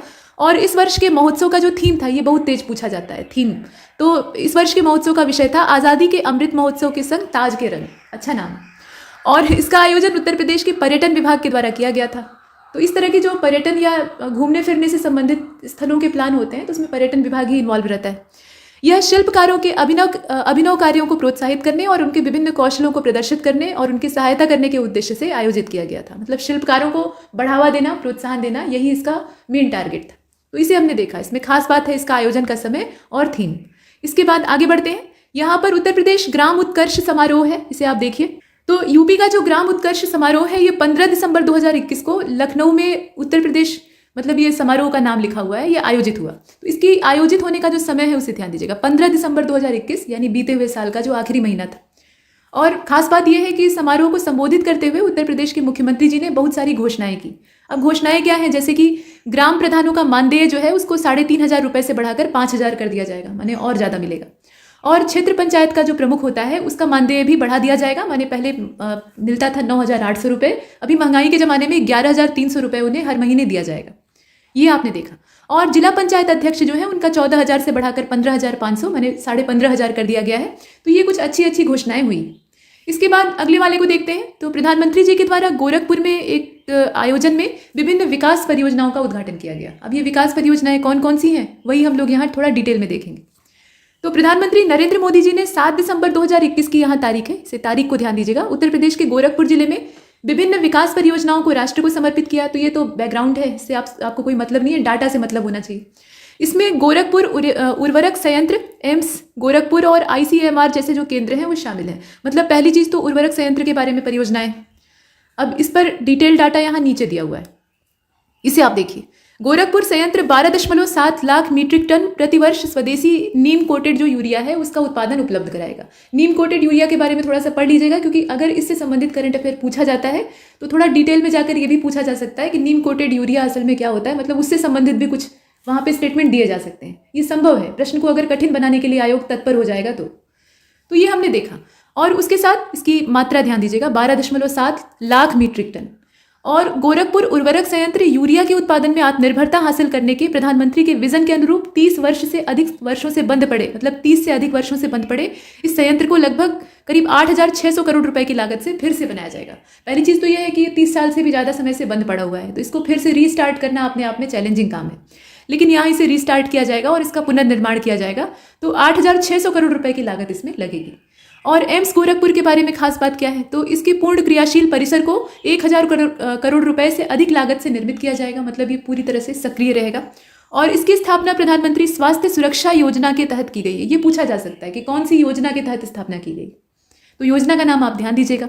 और ICMR के बारे में यहाँ खास बात यह है कि प्रधानमंत्री जी ने ये ICMR क्षेत्रीय चिकित्सा अनुसंधान केंद्र जो है, ये गोरखपुर में इसका नया भवन था तो उसका उद्घाटन किया। ठीक है, इसके नए भवन का उद्घाटन गोरखपुर में किया गया है मोदी जी के हाथों से। तो ये हमने देखा। आगे बढ़ते हैं। यहाँ सरयू नहर राष्ट्रीय परियोजना को आप देख रहे हैं और उसके नीचे है गंगा एक्सप्रेसवे, और दोनों ही इंपॉर्टेंट है। तो पहले सरयू वाले को देखते हैं। प्रधानमंत्री मोदी जी ने 11 दिसंबर 2021 को उत्तर प्रदेश के बलरामपुर में, यहाँ जिले का नाम भी आप याद रखें, सरयू नहर राष्ट्रीय परियोजना का उद्घाटन किया। अब विशेष बात यह है कि इस परियोजना में क्षेत्र के जल संसाधनों का अधिकतम और इष्टतम इस्तेमाल करने के लिए या उसे सुनिश्चित करने के लिए 5 नदियों का नाम देखिएगा, घाघरा, सरयू तो है ही है, उसके अलावा देखिए घाघरा, राप्ती, बाणगंगा और रोहिणी, ये भी नदियां हैं। तो इनको आपस में जोड़ा जाएगा, इनको जोड़ने का प्रावधान किया गया है। और इससे पूर्वी उत्तर प्रदेश के 9 जिले लाभान्वित होंगे, जिसमें बहराइच है, श्रावस्ती है, बलरामपुर है, गोंडा है, सिद्धार्थनगर, बस्ती, संत कबीर नगर माने मगहर, गोरखपुर और महाराजगंज, इन्हें लाभ प्राप्त होगा। नदियों को आपस में लिंक किया जाएगा। हालांकि ये बहुत सकारात्मक पर्यावरण की दृष्टि से नहीं होता है, क्योंकि नदियों की वास्तविक संरचना खराब हो जाती है। अब इसके बाद गंगा एक्सप्रेसवे को देखते हैं। इंसान है वो लाभ लेने के लिए कुछ भी कर सकता है। गंगा एक्सप्रेसवे के बारे में विशेष बात यह है कि प्रधानमंत्री जी के द्वारा 18 दिसंबर 2021 को उत्तर प्रदेश के शाहजहांपुर में, यहाँ जगह भी आपसे पूछी जा सकती है तो उसको ध्यान दीजिएगा, शाहजहांपुर में गंगा एक्सप्रेसवे की आधारशिला रखी गई थी। और कुल 594 किलोमीटर लंबाई वाला ये 6 लेन का एक्सप्रेसवे जो है, ये 36,200 करोड़ रुपए से भी ज़्यादा लागत से बनाया जाएगा। ये तो इसकी अनुमानित लागत है, लग कितना जाएगा ये अलग चीज़ है। जैसे आप मकान का एक एस्टिमेट बनाते हैं कि 5 लाख से ज़्यादा पैसा हम मकान बनवाने में नहीं खर्च करेंगे, लेकिन जब बनना शुरू होता है तो उसमें इन्वेस्टमेंट इतना हो जाता है कि वो 10 लाख पहुँच जाता है। तो वही हाल सरकार के साथ भी होता है। मतलब एक प्लान बनता है कि इतना ही इसमें खर्च किया जाएगा, लेकिन बाद में वो बजट बढ़ जाता है। तो ये हमने देखा। अब इसमें खास बात यह है कि मेरठ के बिजौली गांव के पास से ये शुरू होगा। इसकी जो शुरुआत है याद रखिएगा, मेरठ का बिजौली गांव है, और यहाँ से ये चलता हुआ एक्सप्रेसवे प्रयागराज का जो जुदापुर दांडू गांव है वहाँ तक जाएगा, मतलब उसके पास तक जाएगा। और गंगा एक्सप्रेसवे मेरठ, हापुड़, बुलंदशहर, यहाँ किसको किसको कनेक्ट कर रहा है वो देखिए। ये पूछा जा सकता है। तो मेरठ, हापुड़, बुलंदशहर, अमरोहा, संभल, बदायूं, शाहजहांपुर, हरदोई, शाहजहांपुर में तो हुआ ही था इसका उद्घाटन, और इसके बाद हरदोई, उन्नाव, रायबरेली, प्रतापगढ़ और प्रयागराज से होकर गुजरेगा। तो इसकी पूरी रेंज आपको पता होनी चाहिए। इसके बाद देखें, काम पूरा होने पर यह राज्य का जो पश्चिमी और पूर्वी इलाका है उसको जोड़ने वाला उत्तर प्रदेश का सबसे लंबा एक्सप्रेसवे बन जाएगा। ये काम जब पूरा होगा तब। और शाहजहांपुर में इस एक्सप्रेसवे पर वायुसेना के विमानों के आपातकालीन टेक ऑफ लैंडिंग की सहायता के लिए करीब 3.5 किलोमीटर लंबी हवाई पट्टी भी बनाई जाएगी। मतलब इमरजेंसी लैंडिंग अगर करानी हो तो वहां पर कर सकते हैं। और इस एक्सप्रेसवे के किनारे पर एक औद्योगिक गलियारा बनाने का भी प्रस्ताव रखा गया है। मतलब यहाँ पे इंडस्ट्रियल कॉरिडोर भी डेवलप किया जाएगा ताकि इंडस्ट्रीज को बढ़ावा मिले। ये अवसंरचना हम लोग विकसित कर रहे हैं, तो अवसंरचना के साथ उद्योगों पर भी जोर दिया जाता है। इसके बाद आगे चलते हैं, लेकिन ये अवसंरचना और उद्योग ये दोनों ही पर्यावरण के शत्रु होते हैं। चाहे लाख सरकार प्रयास कर ले और लोग प्रयास कर ले, लेकिन जो डेवलपमेंट का रास्ता है वो विनाश के रास्ते से होकर गुजरता है। तो विनाश तो होगा, वो भी पर्यावरण का। फिलहाल ये अच्छी बात है, करंट अफेयर की न्यूज़ है तो आपको पढ़नी है। इसके बाद आप देखें काशी विश्वनाथ कॉरिडोर, ये पूछा जा सकता है, इंपॉर्टेंट है। तो 13 दिसंबर 2021 को प्रधानमंत्री मोदी जी ने उत्तर प्रदेश के वाराणसी जिले में काशी विश्वनाथ कॉरिडोर परियोजना के पहले चरण का उद्घाटन किया। ये जो फेज कंप्लीट हो रहा है ये पहला फेज है, और इसमें आप देखिए कि पहले चरण की निर्माण लागत राशि जो है वो 339 करोड़ रुपए की है। अभी ये फर्स्ट फेज में इतना इन्वेस्टमेंट है। यह परियोजना अब लगभग 5 लाख वर्ग फीट के व्यापक क्षेत्र में विस्तारित है और पहले चरण में 23 भवनों का उद्घाटन किया गया। तो ये बहुत बड़ी परियोजना है। अभी इसका सिर्फ फर्स्ट फेज चल रहा है, अभी कई फेज इसमें और जोड़े जाएंगे। इसके बाद सांस्कृतिक संध्या का आयोजन किया गया। तो ये कहाँ पर हुआ ये पता होना चाहिए। तो मथुरा रोड पर स्थित जो पुराना किला है वहाँ पे सांस्कृतिक संध्या आयोजित होती है, और आज़ादी के अमृत महोत्सव का जो पूरा एक मास्टर कार्यक्रम चल रहा है उसके अंतर्गत इसे आयोजित किया गया था। विदेश मंत्रालय और भारतीय सांस्कृतिक संबंध परिषद जो है, जिसे ICCR कहा जाता है, उसके सौजन्य से संयुक्त रूप से इसे लोकार्पित किया गया। अब सांस्कृतिक संध्या का उद्घाटन केंद्रीय विदेश और संस्कृति राज्य मंत्री मीनाक्षी लेखी जी के द्वारा किया गया। इन्होंने इसका उद्घाटन किया था, और इसमें 25 राज्यों के करीब 175 कलाकार जो हैं वो अपनी अपनी प्रस्तुतियां देते हैं, और उत्तर प्रदेश के चरकुला और कथक नृत्यों का भी यहाँ पर प्रदर्शन होता है। तो ये महत्वपूर्ण बात है, नृत्यों के बारे में थोड़ा सा देख लीजिएगा। आगे बढ़ते हैं, अगले वाले टॉपिक को देखते हैं। अगला जो हमारा टॉपिक है उसमें आप देख रहे हैं वेस्टलैंड टू वेटलैंड परियोजना है। तो वेस्टलैंड टू वेटलैंड परियोजना की तर्ज पे ये यहाँ देखें, नोएडा का जो सेक्टर 54 है उसके डंपिंग यार्ड को समुद्री बीच के रूप में तैयार किया जाएगा। डंप यार्ड सबसे गंदी जगह होती है, मतलब पूरे शहर भर का कबाड़ा वहीं पर रहता है। तो ऐसी गंदी जगह को समुद्री बीच के रूप में तैयार किया जाएगा, और यहाँ बने तालाब में वाटर पार्क की तरह से वेब टेक्नोलॉजी का इस्तेमाल किया जाएगा। उत्तर प्रदेश में ये अपनी तरह का पहला प्रयोग है, मतलब ऐसा कभी हुआ नहीं था। और जहाँ वेटलैंड को शानदार बीच में तब्दील किया जाएगा, और ये वेटलैंड मतलब यहाँ पे वेस्टलैंड की बात हो रही है। अब इस परियोजना का जरा दायरा देख लीजिए, ये 25 एकड़ में बनेगी, और इसका जो क्रियान्वयन है वो नोएडा प्राधिकरण के द्वारा किया जाएगा। तो इसका जो विस्तार है उसे ध्यान दीजिएगा। इसके बाद गृह मंत्रालय द्वारा दिए गए स्मार्ट सिटी अवार्ड 2019 के ग्रीनफील्ड विकास श्रेणी में नोएडा की इस वेस्टलैंड टू वेटलैंड जो परियोजना है, मतलब प्रोजेक्ट है, इसको सर्वश्रेष्ठ शहरी विकास परियोजना के पुरस्कार से सम्मानित किया गया था। ये बड़ी बात है। और वेटलैंड्स क्या है, तो वेटलैंड का मतलब आप जानते ही हैं, ये आर्द्र भूमियाँ होती हैं जहाँ नमी होती है, पानी की प्रचुर मात्रा ये मिट्टी के अंदर सोखी हुई होती है, और ये प्रकृति के लिए किडनी का काम करती है, मतलब पानी को फिल्टर करने का भी काम करती हैं। तो ये हमने देखा, जो ग्राउंड वाटर है उसको रिचार्ज करती हैं और अशुद्धियों को अपने अंदर रोक कर रखती हैं, और बहुत सारे जलीय पक्षियों का आवास भी होती है। तो इनके बारे में आप तमाम चीज़ें जानते हैं। इसके बाद जो अगला हमारा टॉपिक है वो है इसमें कानपुर मेट्रो रेल प्रोजेक्ट है। तो मोदी जी के द्वारा 28 दिसंबर 2021 को उत्तर प्रदेश की औद्योगिक महानगर, मतलब कानपुर को औद्योगिक महानगर कहा जाता है यूपी का, तो यहाँ पर मेट्रो रेल परियोजना के फर्स्ट फेज का उद्घाटन किया गया। ये पहला चरण है, याद रखिएगा। और मेट्रो का ये जो पहला चरण है ये IIT कानपुर से लेकर मोती झील तक 9 किलोमीटर लंबा है, और कानपुर में मेट्रो रेल प्रोजेक्ट की पूरी लंबाई 32 किलोमीटर है। तो ये जो लंबाई है पहले चरण की वो 9 किलोमीटर है, ये ध्यान दीजिएगा, कंफ्यूज नहीं होना है कि 32 है कि 9 है। इसके बाद अगला जो इसमें पॉइंट है इसी मेट्रो रेल प्रोजेक्ट में ही, तो केंद्र सरकार ने 28 फरवरी 2019 को 11,000 करोड़ रुपए से अधिक की जो अनुमानित लागत है और 5 साल की समय सीमा उसके साथ इस प्रोजेक्ट को मंजूरी दी। तो 5 साल का समय है और इससे ज़्यादा पैसा यहाँ पर लगने वाला है। अब इसमें जब ज़्यादा पैसा लग रहा है तो क्या होगा, तो यूरोपीय निवेश बैंक भी जो है वो इस परियोजना में ऋण देगा, मतलब कर्जा हम लोग ले रहे हैं करीब 650 जो मिलियन। इसमें जो धनराशि है वो यूरो में है, ये डॉलर में नहीं है। तो 650 मिलियन यूरो का ऋण प्रदान करने का प्रस्ताव दिया है। तो यहाँ जो निवेश करता है वो यूरोपीय निवेश बैंक है, और कानपुर मेट्रो देश में सबसे तेजी से बनने वाला मेट्रो प्रोजेक्ट बनने जा रहा है, यानी ये सबसे तेज गति से बनेगा। और कानपुर मेट्रो परियोजना का कार्य 15 नवंबर 2019 को शुरू किया गया था और 2 साल से भी कम के समय में करीब 10 नवंबर 2021 को 9 किलोमीटर की लंबाई वाले कानपुर आईआईटी से मोती झील तक का जो कॉरिडोर है उसका ट्रायल रन किया जाएगा। तो ये बड़ी बात है, मतलब बहुत जल्दी ये बनकर पूरा हुआ। इसके बाद जो अगला हमारा टॉपिक है उसमें लखनऊ के रक्षा प्रौद्योगिकी और परीक्षण केंद्र तथा डीआरडीओ के ब्रह्मोस विनिर्माण केंद्र की आधारशिला रखी गई है। तो रक्षा मंत्री श्री राजनाथ सिंह जी के द्वारा 26 दिसंबर 2021 की तारीख है, उत्तर प्रदेश के लखनऊ में रक्षा अनुसंधान और विकास संगठन यानी डीआरडीओ के द्वारा स्थापित रक्षा प्रौद्योगिकी परीक्षण केंद्र और ब्रह्मोस विनिर्माण केंद्र इनकी आधारशिला रखी गई थी। और Uttar Pradesh defence industrial corridor यानी यूपीडीआईसी जो है, इसमें रक्षा और एरोस्पेस विनिर्माण क्लस्टरों के विकास में तेजी लाने के लिए करीब 22 एकड़ में फैले अपनी तरह के पहले रक्षा प्रौद्योगिकी और परीक्षण केंद्र की स्थापना की जा रही है। ये अपने आप में पहला है, मतलब अपने तरीके का पहला है। और इससे संबंधित या इससे जुड़े हुए जो 6 उपकेंद्र हैं वो इसमें शामिल होंगे। तो पहला deep tech innovation and startup incubation centre है, ये फर्स्ट है। दूसरा जो है वो डिजाइन एंड सिमुलेशन केंद्र है। परीक्षण और मूल्यांकन केंद्र ये तीसरा है। उद्योग जो विनिर्माण केंद्र है, मतलब डिजिटल विनिर्माण केंद्र है, उसे आप देख रहे हैं, वो चौथा है। और कौशल विकास केंद्र है, इसके अलावा व्यवसाय विकास केंद्र है। ये 6 हो गए टोटल। ब्रह्मोस एरोस्पेस के द्वारा घोषित ब्रह्मोस विनिर्माण केंद्र ये यूपीडीआईसी के लखनऊ नोड में एक अत्याधुनिक फैसिलिटी के तौर पे यानी सुविधा के तौर पे देखा जा रहा है। यह 200 एकड़ से भी अधिक के क्षेत्र को कवर करेगा और नए ब्रह्मोस एनजी यानी अगली पीढ़ी या जो अगला संस्करण है उसे अवेलेबल कराएगा, जो ब्रह्मोस हथियार प्रणाली को और आगे और ज़्यादा उन्नत बनाने का काम करेगा। मतलब आगे बढ़ाएगा तो निश्चित रूप से उन्नति होगी। और अगले 2 से 3 वर्षों में ये नया सेंटर जो है ये तैयार हो जाएगा।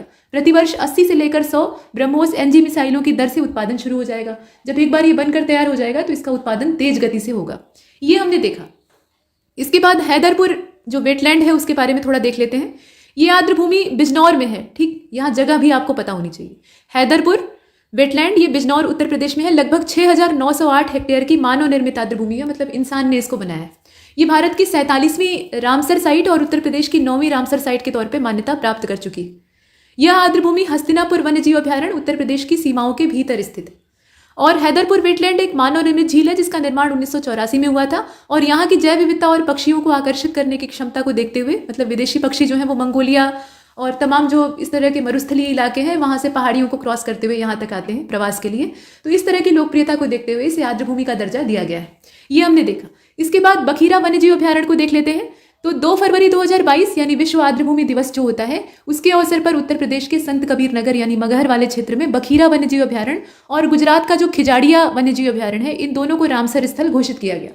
अब बखीरा जो है ये 48वीं रामसर साइट है और उत्तर प्रदेश की 10वीं रामसर साइट है। तो ये सब आपको पता होना चाहिए, इनसे प्रश्न आते ही आते हैं। साथ में ये भी कहा गया कि उत्तर प्रदेश के संत कबीर नगर जनपद में स्थित बखीरा जो है, मतलब ये वन्यजीव अभयारण्य, ये बड़ी संख्या में जो मध्य एशियाई पक्षी हैं उनकी प्रजातियों को सर्दी में सुरक्षित आवास उपलब्ध कराता है। मतलब यहाँ वो आते हैं सर्दी के मौसम में। अब वर्तमान में उत्तर प्रदेश में रामसर स्थलों की संख्या बढ़ गई है, पहले ही ज़्यादा थी, अभी और बढ़ गई है। बढ़कर कितनी हो गई? 10 हो गई। टोटल 10 हैं, कौन कौन से ये देख लेते हैं। तो अपर गंगा रिवर ब्रजघाट से नरौरा वाला जो स्ट्रेंच वाला है वो पहला है। उसके बाद नवाबगंज है, पक्षी अभयारण्य है, ये उन्नाव में है। सांडी जो है ये हरदोई में है, सब पक्षी अभयारण्य है। समसपुर जो है ये आपका रायबरेली में है। समन आपका मैनपुरी में है। पार्वती हरगा ये गोंडा में है। सरसई नवार इसको कहा जाता है, ये नावर नहीं ये नवार है, इटावा में है। सूर सरोवर जो है इसे कीथम झील भी कहा जाता है, ये आगरा में है। हैदरपुर आपने देख ही लिया है और उसके साथ बखीरा। तो इतने हैं, मतलब टोटल 10 हो गए। अगले टॉपिक को देखते हैं। गोरखपुर में 9,600 करोड़ रुपए से भी अधिक मूल्य की जो विकास परियोजनाएं हैं उनका उद्घाटन किया गया। तो 7 दिसंबर 2021 को गोरखपुर में इसका लोकार्पण किया गया और ये विकास परियोजनाएं राष्ट्र को समर्पित की गई प्रधानमंत्री जी के द्वारा। इस अवसर पर प्रधानमंत्री जी ने गोरखपुर उर्वरक संयंत्र राष्ट्र को समर्पित किया। अभी उर्वरक वाला हमने पीछे देखा है, वही चीज है। और इस संयंत्र की आधारशिला प्रधानमंत्री जी ने 22 जुलाई 2016 में रखी थी, पीछे का है। और 30 वर्षों से भी अधिक अरसे तक बंद रहने के बाद इसे पूर्ण रूपेण फिर से चालू किया जाएगा और लगभग 8,600 करोड़ रुपए की लागत से इसका फिर से पुनर्नवीनीकरण है वो किया जाएगा। बना तो ये पहले से ही है, पुनर्निर्माण मतलब इसको फिर से एक बार चालू करने की आवश्यकता है। और यूरिया के उत्पादन में आत्मनिर्भरता पाना ये लक्ष्य है। तो प्रधानमंत्री जी का जो विजन है उससे प्रेरणा लेकर इसे शुरू किया जाएगा। और ये जो संयंत्र है ये स्वदेशी नीम कोटेड यूरिया का सालाना करीब 12.7 जो मिलियन टन उत्पादन है उसे उपलब्ध कराएगा। तो काफ़ी फायदेमंद रहेगा अगर ये चालू हो जाता है। गोरखपुर स्थित जो एम्स है उसे पूरी तरह से काम कर रहे परिसर को राष्ट्र को समर्पित करने का काम यहाँ प्रधानमंत्री जी के द्वारा किया गया था। ये भी एक प्रोजेक्ट था और 1,000 करोड़ रुपए से अधिक की लागत से इसको बनाया गया है। तो ये चीज़ें हमने पीछे देखी हैं, वही चीज़ है। इसके अलावा जो ICMR क्षेत्रीय चिकित्सा अनुसंधान केंद्र है, मतलब ये गोरखपुर में ही है, इसके नए भवन का भी लोकार्पण किया गया है। अब इस क्षेत्र में ये ध्यान दीजिए, कुछ नई बात है। यहाँ खास बात यह है कि जापानी इंसेफेलाइटिस जो है, इसके अलावा एक्यूट इंसेफेलाइटिस सिंड्रोम जो है, इसकी चुनौती से निपटने के लिए केंद्र की महत्वपूर्ण भूमिका रही है। मतलब इस क्षेत्र में जापानी इंसेफेलाइटिस का प्रकोप ज़्यादा है, तो उससे निपटना अपने आप में चुनौती है, तो यहाँ उसकी भूमिका देखी जा रही है। अत्याधुनिक सुविधाओं या जो आधुनिक सुविधाओं से लैस ये नया भवन है, ये संचारी और गैर संचारी रोगों के क्षेत्रों में अनुसंधान के नए क्षितिज के साथ साथ क्षमता निर्माण में भी सहायता करेगा। मतलब नए नए अनुसंधान होंगे, नई दवाओं का, नए टीकों का विकास होगा, नई तरह की सुरक्षा व्यवस्थाएं, स्वास्थ्य सुरक्षा व्यवस्थाएं बनेंगी। तो ये जो महामारी जैसी प्रकोप होते हैं, मतलब जापानी इंसेफेलाइटिस, ये जानलेवा सिद्ध हो जाता है, तो इससे निजात पाने में सहायता मिलेगी। इसके अलावा आप देखें कि केन बेतवा नदी जो है, इसे आपस में जोड़ने वाली परियोजना ये फिर से चर्चा में है। तो चर्चा में इसलिए है क्योंकि मोदी जी की अध्यक्षता में केंद्रीय मंत्रिमंडल ने 8 दिसंबर 2021 को केन बेतवा नदी को आपस में जोड़ने की परियोजना के लिए वित्त पोषण तथा क्रियान्वयन को मंजूरी दी। अब यहाँ खास बात यह है कि कुल लागत जो है वो 44,605 करोड़ रुपए का अनुमान है, मतलब इतना हो सकती है, इससे ज़्यादा ही होगी। और 2020-21 की कीमतों के आधार पर इसे, मतलब आधार जो यहाँ बेस बनाया गया है वो बता दिया गया 2020-21 का, उसके आधार पर इसे तय किया गया है। और केंद्रीय मंत्रिमंडल ने परियोजनाओं के लिए केंद्रीय समर्थन के रूप में 39,317 करोड़ रुपए, सहायक अनुदान के रूप में 36,290 करोड़ रुपए और ऋण के रूप में 3,027 करोड़ रुपए की धनराशि को मंजूर किया है। यहाँ ऋण भी है। और यह परियोजना भारत में नदियों को आपस में जोड़ने की अन्य परियोजनाओं का भी मार्ग प्रशस्त करेगी। मतलब एक अगर सफल हुआ तो बाकी में भी हम एक्सपेरिमेंट करेंगे और विश्व के सामने हमारी बुद्धिमत्ता और हमारा दृष्टिकोण परिलक्षित होगा। लेकिन पहले ये सफल होना चाहिए, ये बड़ी बात है। इस परियोजना के तहत केन का पानी, मतलब केन रिवर का पानी बेतवा में भेजा जाएगा। यह दाऊधाम बांध के निर्माण तथा दोनों नदियों को नहर से जोड़ने, मतलब लोअर उर परियोजना, कोठा बैराज और बीना कॉम्प्लेक्स परियोजना, इन सब के जरिए पूरा किया जाएगा। परियोजना में 10.62 लाख हेक्टेयर का जो रकबा है, मतलब क्षेत्र है, उसकी वार्षिक सिंचाई हो सकेगी। नदियों को क्यों जोड़ा जाता है? जो सिंचित क्षेत्र हैं उनको तो लाभ मिल ही रहा है, लेकिन जो असिंचित क्षेत्र हैं, जहाँ नदियों के पानी की पहुंच नहीं है, वहाँ नदियों को जोड़ने से पानी की पहुंच हो जाती है और जल संसाधन का इस्तेमाल करने का अवसर प्राप्त होता है। तो ये हमने देखा। और 62 लाख की जो आबादी है उसे पीने का पानी मुहैया होगा। इसके अलावा 103 मेगावाट जो पनबिजली परियोजना है वो चल सकेगी। 27 मेगावाट सौर ऊर्जा पैदा हो सकेगी। मतलब बहुत बड़े बड़े फायदे, लेकिन सफल होगी तब। और परियोजना की उत्कृष्ट प्रौद्योगिकी के साथ 8 वर्षों में क्रियान्वित होने का प्रस्ताव है। मतलब हाई टेक्नोलॉजी का यूज करके इसे 8 साल में हम एक्टिवेट कर देंगे। यह परियोजना पानी की कमी से जूझते हुए बुंदेलखंड इलाके के लिए काफ़ी ज़्यादा अच्छी साबित होगी। मतलब इसके लिए अमृत साबित होगी, ऐसा कहा जा रहा है। मध्य प्रदेश और उत्तर प्रदेश राज्यों में ये फैला हुआ है और इस परियोजना से मध्य प्रदेश के पन्ना, यहाँ देख लीजिए मध्य प्रदेश में कहाँ कहाँ, तो मध्य प्रदेश के पन्ना, टीकमगढ़, सागर, दमोह, दतिया, विदिशा, शिवपुरी, रायसेन और यूपी में बांदा, महोबा, झांसी और ललितपुर को बहुत ज़्यादा फायदा होगा। तो जहाँ फायदा पहुंचेगा ज़्यादा मात्रा में, उसको यहाँ याद रखिएगा। आगे बढ़ते हैं, अगले वाले करंट अफेयर के टॉपिक को देखते हैं, जो कि है सरयू नहर राष्ट्रीय परियोजना। हालांकि हमने इसे पीछे देखा है। इसमें 11 दिसंबर 2021 को बलरामपुर में इसका लोकार्पण किया गया, मतलब उद्घाटन किया गया और 9,800 करोड़ रुपए से अधिक लागत से इसको बनाया गया है, जिसमें से कि करीब 4,600 करोड़ रुपए की जो लागत है उसका पिछले 4 वर्षों में प्रावधान किया गया। और इसमें नदियों का नाम इंपॉर्टेंट है, उसको याद रखिएगा। ये हमने पीछे भी देखा था। घाघरा तो इसमें ही है, सरयू है, सरयू का नाम है तो उसे आप आराम से पकड़ सकते हैं। इसके अलावा राप्ती, बाणगंगा और रोहिणी, इनको आपस में जोड़ने का सिस्टम है, मतलब प्रावधान किया गया है। तो उद्देश्य क्या होता है नदियों को जोड़ने का, तो हमने पीछे ही परिचय प्राप्त कर लिया है कि मतलब जल संसाधन का हम भरपूर मात्रा में इस्तेमाल कर सके और जहाँ जल की आवश्यकता है या जहाँ जल का अभाव है वहाँ इसे पहुँचा सके। तो परियोजना से 14 लाख हेक्टेयर से भी अधिक खेतों की सिंचाई के लिए पानी की उपलब्धता सुनिश्चित होगी और पूर्वी उत्तर प्रदेश के 6,200 से भी अधिक गांवों के लगभग 29 लाख किसानों को इससे लाभ पहुंचेगा। पूर्वी उत्तर प्रदेश के 9 जिलों बहराइच, श्रावस्ती, बलरामपुर, गोंडा, सिद्धार्थनगर, बस्ती, संत कबीर नगर, गोरखपुर, महाराजगंज को इससे लाभ पहुंचेगा। तो ये हमने देखा। अब इसके बाद आगे बढ़ते हैं। यहाँ पर बीना MP और पनकी यूपी, मतलब बीना जो है ये मध्य प्रदेश, बीना रिफाइनरी, और पनकी जो है ये कानपुर में है उत्तर प्रदेश में। तो इनके बारे में ये पाइपलाइन परियोजना है, इस पर थोड़ा सा यहाँ डिस्कस कर लेते हैं। कुछ इंपॉर्टेंट टॉपिक है, जैसे कि बीना रिफाइनरी मध्य प्रदेश की, यहाँ से लेकर पनकी कानपुर उत्तर प्रदेश का जो है वहाँ तक स्थित POL टर्मिनल तक बहुउत्पाद पाइपलाइन को ये मोदी जी के द्वारा, मतलब प्रधानमंत्री जी के द्वारा राष्ट्र को समर्पित किया गया। तारीख यहाँ उतनी इंपॉर्टेंट तो नहीं है, लेकिन आप देख सकते हैं 28 दिसंबर 2021 की तारीख थी। और 356 किलोमीटर लंबी परियोजना की लागत करीब 3.45 मिलियन मीट्रिक टन प्रतिवर्ष की है। ये इसकी क्षमता याद रखिएगा। और इस परियोजना में टैंकेज क्षमता में वृद्धि करना और पनकी POL टर्मिनल पर रेल लोडिंग गैंट्री का निर्माण करना भी इस प्रोजेक्ट का हिस्सा है, मतलब इसमें शामिल है। इस परियोजना की कुल लागत 1524 करोड़ रुपए है, जबकि यूपी में अगर देखा जाए तो 1227 करोड़ रुपए और मध्य प्रदेश में 297 करोड़ रुपए इस पर खर्च किए जाएंगे। मतलब बड़ा हिस्सा जो है वो उत्तर प्रदेश में। और यह परियोजना उत्तर प्रदेश के 5 जिलों को कवर करेगी। अब ये जो डाटा है ना, ये इंपॉर्टेंट है, यहाँ से प्रश्न बन सकता है और ये वाला भी महत्वपूर्ण है। तो 5 जिले उत्तर प्रदेश के कौन कौन से हैं? इसमें ललितपुर है, झांसी है, जालौन है, कानपुर देहात है, कानपुर नगर है, मतलब पूरा कानपुर है, और मध्य प्रदेश है। माफ कीजिएगा, यहाँ पर ललितपुर है, झांसी है, जालौन है, कानपुर पूरा जो एरिया है वो इसमें शामिल है। मध्य प्रदेश के 2 जिले इसमें कवर होते हैं, ठीक है। यूपी के 5 हैं और एमपी के 2 ही हैं मात्र। वो कौन कौन से हैं? तो सागर और टीकमगढ़ है। तो इन्हें याद रखिएगा। साथ में इसकी जो लागत है उसको याद रखिएगा कि यूपी के लिए इसमें कितना धनराशि आवंटन या कितना उस पर खर्च किया जा रहा है। ये हमने देखा पाइपलाइन परियोजना को। अब इसके बाद वन लाइनर देख लेते हैं। ये तो हमने पैराग्राफ वाले करंट अफेयर देखे थोड़ा डिटेल मैनर में। अब यहाँ एक एक लाइन के करंट अफेयर है जिनका आपस में कोई ताल्लुक नहीं है। एक लाइन का दूसरी लाइन से जुड़ाव हो या आवश्यक नहीं।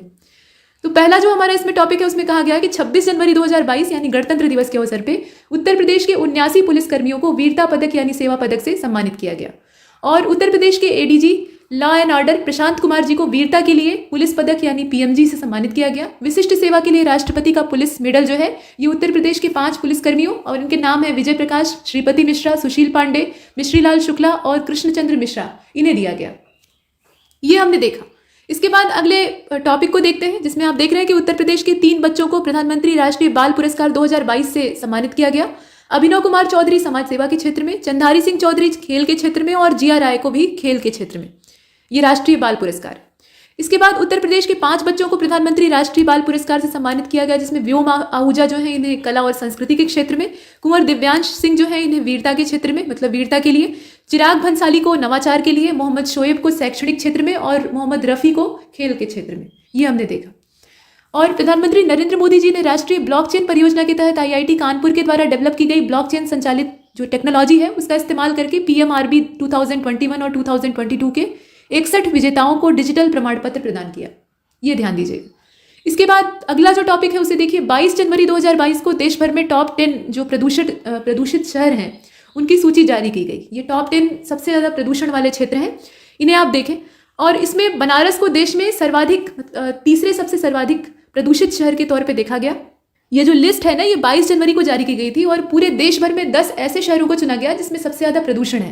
तो इसमें बनारस का तीसरा स्थान था और जौनपुर जो है वो दूसरा सबसे ज़्यादा प्रदूषित शहर है। तो ये चिंताजनक बात है। उत्तर प्रदेश के ये दोनों जो जिले हैं यहाँ ये प्रदूषित शहरों की कैटेगरी में शामिल हो गए हैं। और टॉप 10 जो प्रदूषित शहर हैं उनकी सूची में 9 शहर उत्तर प्रदेश के ही हैं। ये और ज़्यादा चिंताजनक बात है। घाटमपुर, जौनपुर, वाराणसी, सीतापुर, मडियाहू, उन्नाव, नानापारा, पटना, ये पटना बिहार वाला है। इसके अलावा अकबरपुर, कानपुर, इस तरह से आप देख रहे हैं। तो ये हमने देखा। इसके बाद आगे चलते हैं। ये ओवरऑल राष्ट्रीय स्तर पर देखा गया, लेकिन जो यूपी वाले हैं उन्हें कम से कम आप याद रखिएगा।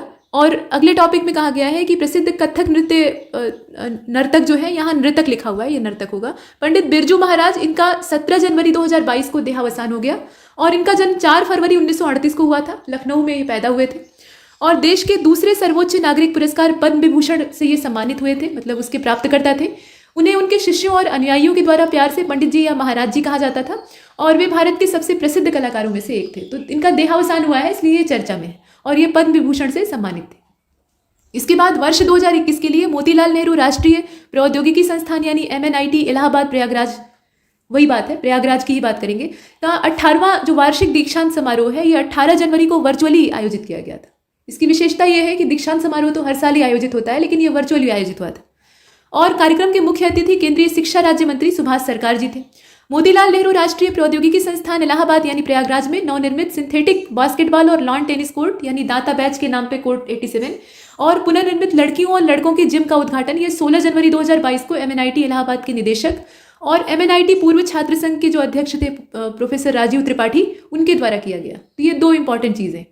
और इस अवसर पर सम्मानित अतिथि श्री राज दुबे, कार्यकारी निदेशक इंडियन ऑयल कॉर्पोरेशन लिमिटेड और 1987 मैकेनिकल बैच के पूर्व छात्र थे। तो यहाँ के ये भूतपूर्व छात्र जो हैं ये इस अवसर पर उपलब्ध थे। ये हमने देखा।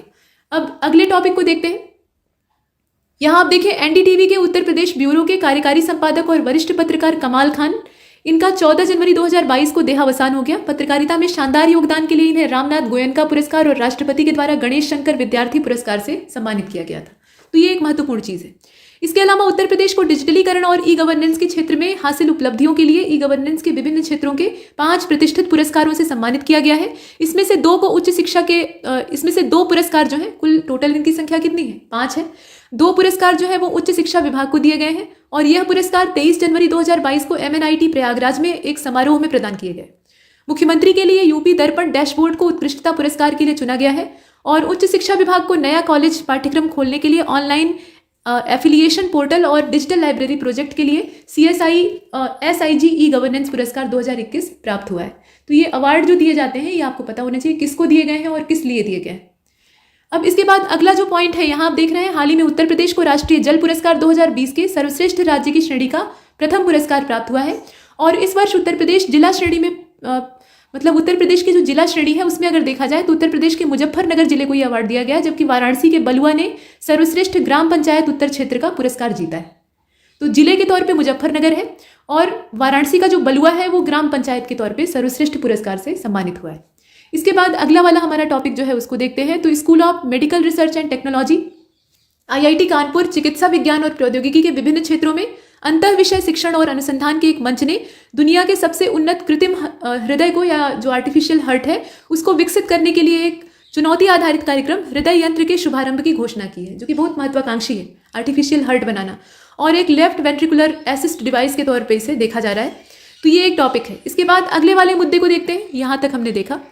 अगला जो टॉपिक है उसमें ये बताया गया है कि उत्तर प्रदेश के मुख्यमंत्री योगी आदित्यनाथ जी ने जनपद सहारनपुर के देवबंद में, यहाँ स्थान आप याद रखिएगा, कभी कभी स्थान पूछ लिया जाता है, 4 जनवरी 2022 को आतंकवाद निरोधक दस्ता यानी ATS जो है इसकी नई इकाई के भवन कमांडो ट्रेनिंग सेंटर का शिलान्यास किया है। कहाँ पर किया है? तो ये सहारनपुर का जो देवबंद है वहाँ पर किया गया है। और उत्तर प्रदेश के अलग अलग जिलों में फायर स्टेशनों का भी लोकार्पण किया गया है। ये भी एक अच्छी चीज़ है। तो जनपद सहारनपुर में करीब 199 करोड़ रुपए की 112 विकास परियोजनाओं का लोकार्पण और शिलान्यास किया गया है। ये महत्वपूर्ण है। मुख्यमंत्री जी के द्वारा ये सारा शिलान्यास और लोकार्पण जो है ये सब किया गया है। इसके बाद अगला जो हमारा इसमें टॉपिक है उसमें कहा गया कि 2 जनवरी 2022 को मेरठ में सरधना तहसील क्षेत्र जो है उसका गांव है सलावा, वहां पे प्रधानमंत्री मोदी जी ने मेजर ध्यानचंद खेल विश्वविद्यालय का शिलान्यास किया है। ये ध्यान दीजिएगा, जगह मेरठ में सरधना तहसील में पड़ता है सलावा गाँव, वहां पर ये खुलेगा और ये प्रदेश का पहला खेल विश्वविद्यालय होगा। इस कचरे को जरा साफ कर लेते हैं। अब देखिए, हाँ, ये प्रदेश का पहला खेल विश्वविद्यालय होगा और इस विश्वविद्यालय का निर्माण 700 करोड़ रुपए की लागत से और 91.38 जो एकड़ का क्षेत्रफल है उसमें किया जाएगा। तो इसका विस्तार भी आप देख सकते हैं और इसमें जो इन्वेस्टमेंट किया जाएगा वो भी देख सकते हैं। इसके बाद आगे चलते हैं। भारत की पहली पैरा बैडमिंटन एकेडमी जो है वो लखनऊ में स्थापित की जाएगी। पूछा जा सकता है, ये तो सीधा क्वेश्चन बन सकता है। तो यहाँ से आप जो फैक्ट हैं उन्हें देख सकते हैं और इसमें सभी उन्नत उपकरण और सुविधाएं हैं। यह setup stand D France stadium Paris यानी फ्रांस में आयोजित होने वाले 2024 के पैरालंपिक में भारत की पदक की संभावनाओं में सुधार करेगा। मतलब पदक के क्षेत्र में भारत का प्रदर्शन ओलंपिक वाले हिस्से में बहुत खराब रहा है। हम आबादी के मामले में अगर देखा जाए तो चीन के बाद दूसरे नंबर पर है और युवा आबादी हमारे यहाँ अच्छी खासी है। तो ऐसी स्थिति में पदक की उम्मीद भी हमसे बढ़ जाती, लेकिन पदक के क्षेत्र में हमारा जो प्रदर्शन है वो किस वजह से फिसड्डी है, ये थोड़ा सा एक चिंतनीय प्रश्न है। तो यहाँ इसी उद्देश्य से इसे बनाया गया है। इसे आपने देखा। इसके बाद आप देखें कि बैडमिंटन सेंटर को भारतीय पैरा बैडमिंटन टीम के मुख्य राष्ट्रीय कोच गौरव खन्ना ने एजेस फेडरल लाइफ इंश्योरेंस के सहयोग से लॉन्च किया है। ये एक बड़ी चीज़ है। इसके बाद अगले वाले टॉपिक को देखते हैं, यानी अगली वाली लाइन को देखते हैं। हाल ही में उत्तर प्रदेश के बांदा के लोखरी गांव में एक मंदिर से अवैध रूप से हटाई गई 10वीं शताब्दी की बकरी के सिर वाली योगिनी की जो पत्थर की मूर्ति है वो भारत को वापस की जा रही है। ये एक बड़ी चीज़ है। हालांकि इसमें करंट अफेयर में जितने टॉपिक हैं सब बड़े ही हैं, लेकिन कुछ जो होते हैं वो थोड़े ज़्यादा रोचक होते हैं, तो इसे आप देख सकते हैं। और ये भूलते नहीं हैं। जो उबाऊ तथ्य होते हैं वो भूल जाते हैं, लेकिन इस तरह के इंटरेस्टिंग टॉपिक ये भूलते नहीं। तो बकरी के सिर वाली ये योगिनी है और इसकी जो पत्थर की मूर्ति है इसे अवैध रूप से हटा दिया गया था। ये भारत को वापस की जा रही है। और लंदन के भारतीय उच्च आयोग ने 1980 के दशक के आसपास लोखरी में एक मंदिर से अवैध रूप से हटाई गई इस मूर्ति की बरामदगी और स्वदेश भेजे जाने की घोषणा की। इसके बाद आप देखिए, इंदिरा गांधी राष्ट्रीय उड़ान एकेडमी जो है ये 2021 में 19,000 उड़ान घंटों का नया रिकॉर्ड बना चुकी है और इसकी वर्ष 2020 में, ये 2021 का डाटा है, 2020 में क्या है तो 11,641 उड़ान घंटे थे। तो ये पीछे वाला रिकॉर्ड है, उसको भी आप याद रखिएगा। इंदिरा गांधी राष्ट्रीय उड्डयन एकेडमी जो है इसकी स्थापना भारत सरकार के द्वारा 1986 में फुरसतगंज एयरफील्ड जो है वहाँ पर की गई थी और ये वर्तमान में अमेठी जिले में पड़ता है। तो इतना हमने देखा। आगे बढ़ते हैं। अगला जो हमारा टॉपिक है उसमें कहा गया कि 29 नवंबर 2021 को उत्तर प्रदेश के मुख्यमंत्री योगी आदित्यनाथ जी ने नवाब वाजिद अली शाह प्राणी उद्यान लखनऊ के शताब्दी समारोह के अवसर पर शताब्दी स्तंभ का अनावरण किया और साथ में डाक टिकट और शताब्दी स्मारिका का भी विमोचन किया। तो ये चीज़ है। मुख्यमंत्री योगी आदित्यनाथ जी ने 27 नवंबर 2021 को उत्तर प्रदेश के गोड्डा में 450 करोड़ यहाँ आप देखें ये 450 करोड़ रुपया है, ये करोड़ पहले होना चाहिए था और रुपया बाद में, तो इसे ध्यान दीजिएगा। 450 करोड़ रुपए की लागत से करीब 65.6 के एकड़ का जो क्षेत्रफल है उसमें बने हुए एशिया के सबसे बड़े एथेनॉल प्लांट का शिलान्यास किया है। तो ये तारीख आप याद रखें और जगह याद रखें। इसके बाद देखिए 100 साल पहले वाराणसी से चुराई गई कनाडा में मिली देवी अन्नपूर्णा की एक मूर्ति अपने सही स्थान पर वापस आने के लिए तैयार हो गई है और काशी में मतलब वाराणसी का जो काशी विश्वनाथ मंदिर है वहां पर इसे स्थापित किया जाएगा। देवी अन्नपूर्णा का मंदिर वैसे भी ये काशी विश्वनाथ मंदिर का मतलब उसके परिसर की शोभा है और इसकी ऊंचाई 17 सेंटीमीटर, चौड़ाई 9 सेंटीमीटर और मोटाई 4 सेंटीमीटर है। इसे आप यहाँ देख सकते हैं। भारत और रूस ने 6,01,427 असॉल्ट राइफल AK-203 की खरीद के लिए 5,000 करोड़ रुपए से अधिक के समझौते पर हस्ताक्षर किए और इसका निर्माण उत्तर प्रदेश के कोरबा अमेठी में एक संयुक्त उद्यम इंडो रूसी राइफल्स प्राइवेट लिमिटेड के द्वारा किया जाएगा। अब यहाँ तक तो ये प्रश्न बनता है कि ये चर्चा में क्यों हुआ, क्योंकि यूपी का हम लोग करंट अफेयर देख रहे हैं। तो चर्चा में इसलिए है क्योंकि अमेठी में इसका जो शुरुआत है वो किया जाएगा, मतलब निर्माण किया जाएगा। इसके बाद आगे चलते हैं। लेह लद्दाख और जम्मू कश्मीर के ऊंचाई वाले क्षेत्रों में उत्पन्न दुनिया भर के मशहूर मतलब दुनिया भर में काफ़ी फेमस है पश्मीना ऊन। इसके उत्पाद अब वाराणसी में भी बनाए जाएंगे। ठीक है, पश्मीना ऊन से बनने वाली शॉलें या जो कपड़े हैं, गर्म कपड़े हैं, काफ़ी मूल्यवान होते हैं।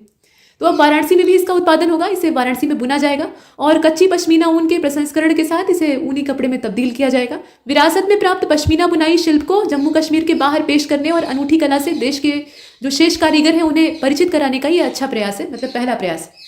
और वाराणसी में रोपवे परियोजना के प्रमुख पहल के तौर पर 15 दिसंबर 2021 को राज्य मंत्रिमंडल ने व्यवहार्यता अंतर्वित्त पोषण और इसकी व्यवहार्यता रिपोर्ट प्रस्ताव के लिए अनुरोध दस्तावेज, मसौदा रियायत दस्तावेज इत्यादि को मंजूरी दी है।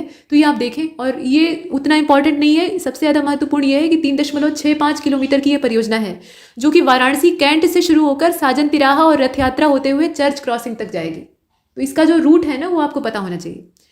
रक्षा मंत्री राजनाथ सिंह ने 26 दिसंबर 2021 को लखनऊ में रक्षा अनुसंधान और विकास संगठन द्वारा स्थापित किए जाने वाले रक्षा प्रौद्योगिकी और परीक्षण केंद्र की आधारशिला रखी और Uttar Pradesh defence industrial corridor में रक्षा और एरोस्पेस विनिर्माण क्लस्टरों के विकास में तेजी लाने के लिए 22 एकड़ में अपनी तरह के पहले DDT सेंटर जो है इसकी स्थापना की जाएगी। और केंद्रीय आयुष मंत्री सर्बानंद सोनोवाल, ये तो हमने यहाँ तक देखा। यहाँ देखिए अगला वाला टॉपिक। केंद्रीय आयुष मंत्री सर्बानंद सोनोवाल और उत्तर प्रदेश के मुख्यमंत्री योगी आदित्यनाथ जी ने 24 दिसंबर 2021 को राज्य में 8 नए 50 बेड के एकीकृत आयुष अस्पतालों का लोकार्पण किया है। 8 नए आयुष अस्पताल ये देवरिया, कौशाम्बी, सोनभद्र, लखनऊ, कानपुर, संत कबीर नगर, कानपुर देहात, ललितपुर में स्थित है। कहाँ है वो आपको पता होना चाहिए, जगह पूछी जा सकती है। और सर्बानंद सोनोवाल जी ने अयोध्या वाला जो क्षेत्र है वहाँ पे आयुर्वेद के लिए एक नए आयुष शैक्षणिक संस्थान की आधारशिला भी रखी है। तो ये एक महत्वपूर्ण मुद्दा है। इसके बाद अगले टॉपिक को देखते हैं। तो केंद्रीय खाद्य प्रसंस्करण उद्योग मंत्री श्री पशुपति कुमार पारस और राज्य मंत्री श्री प्रहलाद सिंह पटेल तथा नेफेड के वरिष्ठ अधिकारियों ने 5 जनवरी 2022 को पंचशील भवन नई दिल्ली में प्रधानमंत्री सूक्ष्म खाद्य प्रसंस्करण उद्यमों के औपचारिकीकरण परियोजना के अंतर्गत एक जिला एक उत्पाद जो है, मतलब 1 डिस्ट्रिक्ट 1 प्रोडक्ट, उसके 6 ब्रांड शुरू किए। ये महत्वपूर्ण बात है। और इसके अंतर्गत उत्तर प्रदेश के सहारनपुर के शहद के लिए ODOP अवधारणा के अंतर्गत ब्रांड मधु मंत्र इसका विकास किया गया है। ये सहारनपुर का शहद है और मल्टीफ्लोरा शहद ये फ्री रेंज मधुमक्खियों के द्वारा एकत्र किया जाता है और 500 ग्राम कांच की बोतल की प्रतिस्पर्धी कीमत जो है वो 185 रुपये है। तो दाम भी उतना ज़्यादा नहीं है जितना कि शुद्ध शहद का होना चाहिए। इसके बाद आप देखिए अगला वाला टॉपिक। तो इंदिरा गांधी राष्ट्रीय उड़ान अकेडमी ने 2021 में, ये वाला हमने पीछे भी देखा था कि इस बार उड़ान घंटे का एक नया रिकॉर्ड बना है जो कि 19,000, और 1986 में फुर्सतगंज एयरफील्ड में ये इंदिरा गांधी उड़ान अकेडमी जो है इसकी स्थापना की गई थी और वर्तमान में ये अमेठी जिले में है। तो ये रिपीट कर गया है। और लास्ट वाला जो हमारा डाटा है ये सबसे अंतिम है कि इंडियन ऑयल ने उत्तर प्रदेश के 75 जिलों में तथा पंजाब के 23 जिलों में शहर समन्वय समितियों, जिला स्वास्थ्य समितियों, तकनीकी सहायता समूहों आदि के एकीकृत प्राथमिकता वाली पहल के माध्यम से एक सक्षम वातावरण प्रदान करके भारत में राष्ट्रीय टीबी रोग उन्मूलन कार्यक्रम का समर्थन करने का संकल्प लिया है। और कार्यक्रम का मुख्य उद्देश्य अगले 3 वर्षों तक हर साल उत्तर प्रदेश और पंजाब के सभी लोगों की स्क्रीनिंग और परीक्षण करना है। एक बार रोगियों को सूचित करने के बाद उनका उपचार राष्ट्रीय टीबी रोग उन्मूलन कार्यक्रम के प्रोटोकॉल के हिसाब से ही किया जाएगा।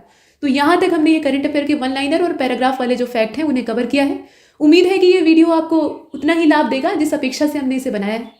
और इससे आप एक बेहतर रिवीजन कर सकते हैं। तो इसमें इतना ही, और तब तक के लिए नमस्कार। हेलो दोस्तों, आप सारे व्यूवर्स का बहुत बहुत स्वागत है। एक बार फिर से मार्च मंथ, अप्रैल मंथ और मई 2022 मंथ के यूपी करंट अफेयर देख लेंगे। कुछ चीज़ें ओवरलैपिंग रहेगी जो हम ऑलरेडी अपने मंथली करंट अफेयर वाले में डिस्कस कर चुके हैं। उत्तर प्रदेश की 30 ग्राम पंचायतों को राष्ट्रीय पंचायत पुरस्कार 2022 से सम्मानित किया गया था विभिन्न श्रेणियों में।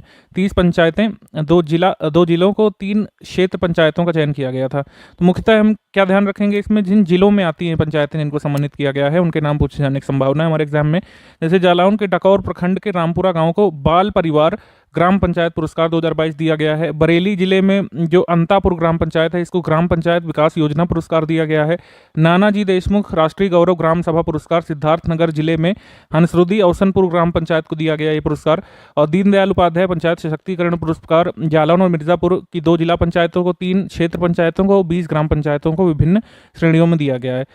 इसमें जो प्रोमिनेंट है उनके नाम लिखे हुए हैं, जैसे मथुरा की नौझील क्षेत्र पंचायत, देवरिया जिले की पाथरदेव क्षेत्र पंचायत और झांसी जिले की बांगड़ा क्षेत्र पंचायत उन 3 प्रक्षेत्रों में शामिल है जिसको दीनदयाल उपाध्याय पंचायत सशक्तिकरण पुरस्कार मिला है। तो जिलों का नाम एक बार जरूर आप स्मरण करिएगा, ये आने की संभावना है।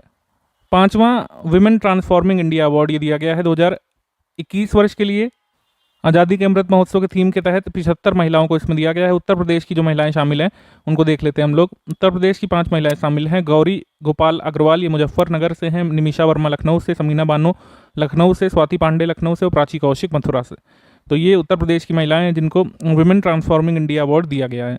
ये अवार्ड दिया किसके द्वारा गया है? नीति आयोग के महिला उद्यमिता मंच यानी कि विमेन एंटरप्रेन्योरशिप प्लेटफॉर्म के द्वारा। 19वां भारत अमेरिका सैन्य सहयोग बैठक, इसमें भारत अमेरिका सैन्य सहयोग बैठक हुई थी आगरा में, उत्तर प्रदेश के आगरा में हुई थी 1 से 2 मार्च 2022 को। तो ये जरूरी है। इसमें किसने किसने भाग लिया था? हमारे BR कृष्णा ने और US इंडो पैसिफिक कमान के deputy commander lieutenant general Stephen D Sklenka करके उनका नाम है, उन्होंने भाग लिया था इसमें 19वीं भारत अमेरिका सैन्य समूह की बैठक। नारी शक्ति पुरस्कार 2020-2021 वर्ष के लिए प्रदान किए गए हैं। 2020 वर्ष में जो भी अवार्डीज हैं उसमें उत्तर प्रदेश से शामिल हैं आरती राणा।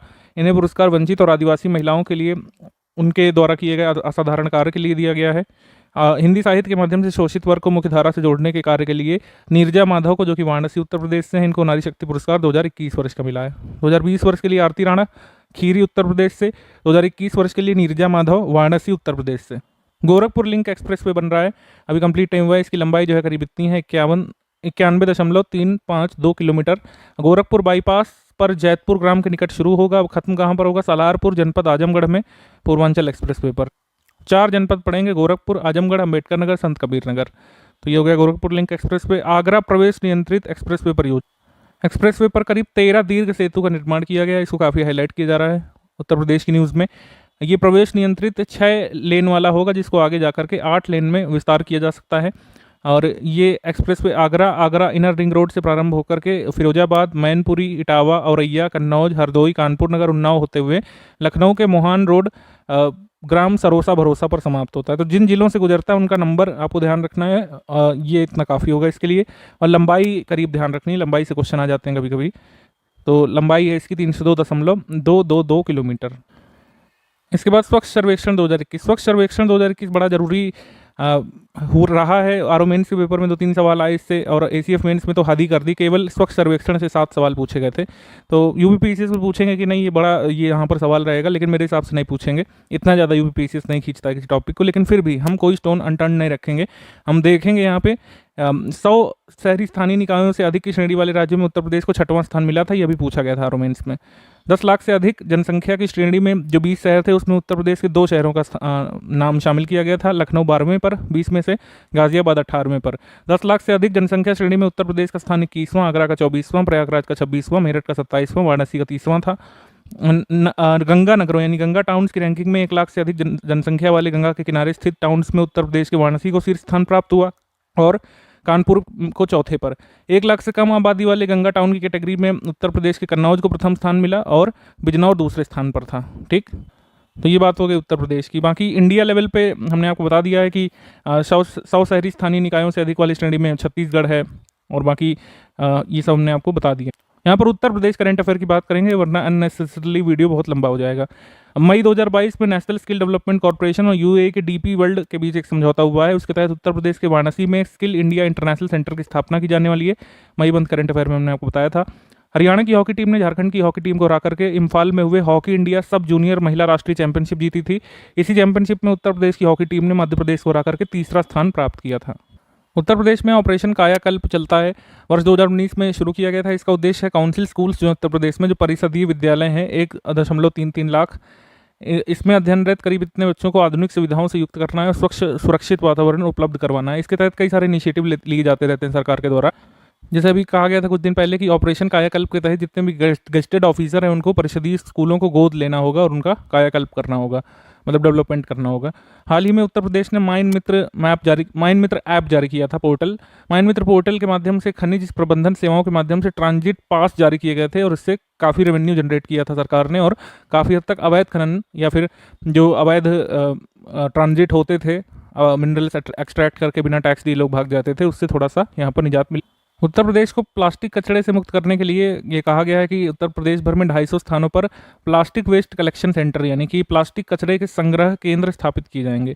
औद्योगिक गतिविधियों को प्रमोट करने के लिए इंडस्ट्रियल हब बनाने के लिए 15 शहरों में निजी क्षेत्र के इंडस्ट्रियल पार्क स्थापित किए जाएंगे। इसके लिए लखनऊ, उन्नाव, अमेठी, सुल्तानपुर, प्रतापगढ़, औरैया, हमीरपुर, जालौन, नोएडा, गाजियाबाद, मेरठ, आजमगढ़, अंबेडकर नगर, गोरखपुर और प्रयागराज जिले चिन्हित किए गए हैं। आगे हम देखेंगे उत्तर प्रदेश में स्मार्ट सिटी 10 हैं, अभी पूछा गया था एसईओ पेपर में। ये नाम भी ध्यान रख लीजिए क्योंकि आप पूछ सकते हैं कि कौन सा इनमें से स्मार्ट सिटी नहीं बनाया जा रहा है उत्तर प्रदेश में। उत्तर प्रदेश में 30,000 करोड़ रुपए के निवेश से 6 धन्वंतरी मेगा हेल्थ पार्क स्थापित किए जाने हैं, ये कहा गया अभी हाल में। महाराष्ट्र मुंबई में एक कार्यालय स्थापित करेगी उत्तर प्रदेश सरकार। उसका उद्देश्य है कि उत्तर प्रदेश के निवासी वहाँ जो मतलब रह रहे हैं, काम के लिए गए हैं, वो वहाँ अपना निवेश कर सकें, उनके हितों की सुरक्षा की जा सके, उनकी सामाजिक सुरक्षा सुनिश्चित की जा सके। 151 फीट ऊंची लक्ष्मण प्रतिमा अप्रूव कर दी गई है, ये लखनऊ में बनेगी और भगवान लक्ष्मण का मंदिर भी बनेगा वहाँ पर। अप्रैल मंथ में आया था कि ई श्रम पोर्टल के रजिस्ट्रेशन में उत्तर प्रदेश पहले स्थान पर है। ई श्रम पोर्टल के रजिस्ट्रेशन में बिहार दूसरे स्थान पर था, पश्चिम बंगाल तीसरे पर। यह अप्रैल 2022 तक अपडेटेड आपको बताया जा रहा है। मार्च 2022 में लखनऊ में एक सौर एक्सपो हुआ था, इसमें इलेक्ट्रिक व्हीकल्स वगैरह दिखाए गए थे एग्जीबिशन में। ये योजना के बारे में बता चुके हैं आपको। ये योजना जारी की गई है वाराणसी में डॉक्टर अंबेडकर उत्कृष्टता केंद्र योजना, इसका शुभारंभ किया गया है। 31 सेंट्रल यूनिवर्सिटीज़ में इसको संचालित किया जाएगा। इसका उद्देश्य अनुसूचित जाति के छात्रों को यूपीएससी द्वारा आयोजित की जाने वाली सिविल सेवा परीक्षाओं में तैयारी करने के लिए उच्च गुणवत्ता की मुफ्त कोचिंग फैसिलिटी प्रोवाइड करवाना। तो महत्वपूर्ण ये है कि ये योजना कहाँ से जारी की गई थी, तो उत्तर प्रदेश के वाराणसी से। नमामि गंगे परियोजना के तहत ये अनाउंस किया गया था लास्ट ईयर मार्च 2021 में करीब कि कासगंज जिले में गंगा नदी के किनारे देश का पहला ग्रीन कॉरिडोर बनेगा। प्रधानमंत्री जन धन योजना जो आई थी अगस्त 2014 में, उसके तहत सर्वाधिक बैंक खाते खोले जाने के मामले में और सर्वाधिक रुपए डेबिट कार्ड जारी किए जाने की संख्या के मामले में प्रथम स्थान पर उत्तर प्रदेश है, दूसरे पर बिहार है। ये आया था डेटा अभी मई में। 13 मई को भारत का पहला अमृत सरोवर, इसका उद्घाटन कहाँ पर किया गया था? पटवाई ग्राम पंचायत, जिला रामपुर, उत्तर प्रदेश। ये बहुत ज़रूरी है, ये आगे तक पूछा जा सकता है साल भर, ठीक है। कि देश का पहला अमृत सरोवर का उद्घाटन कहाँ पे किया गया था? तो रामपुर डिस्ट्रिक्ट, उत्तर प्रदेश में। हर जिले में कितने अमृत सरोवर बनाने की बात कही गई है? 75। कब तक बनाना है? 2023 तक। श्रावस्ती में उच्च प्राथमिक विद्यालय से स्कूल चलो अभियान का शुभारंभ किया गया है उत्तर प्रदेश सरकार के द्वारा। इसका उद्देश्य है प्राथमिक और उच्च प्राथमिक विद्यालयों में 100% इनरोलमेंट सुनिश्चित करना।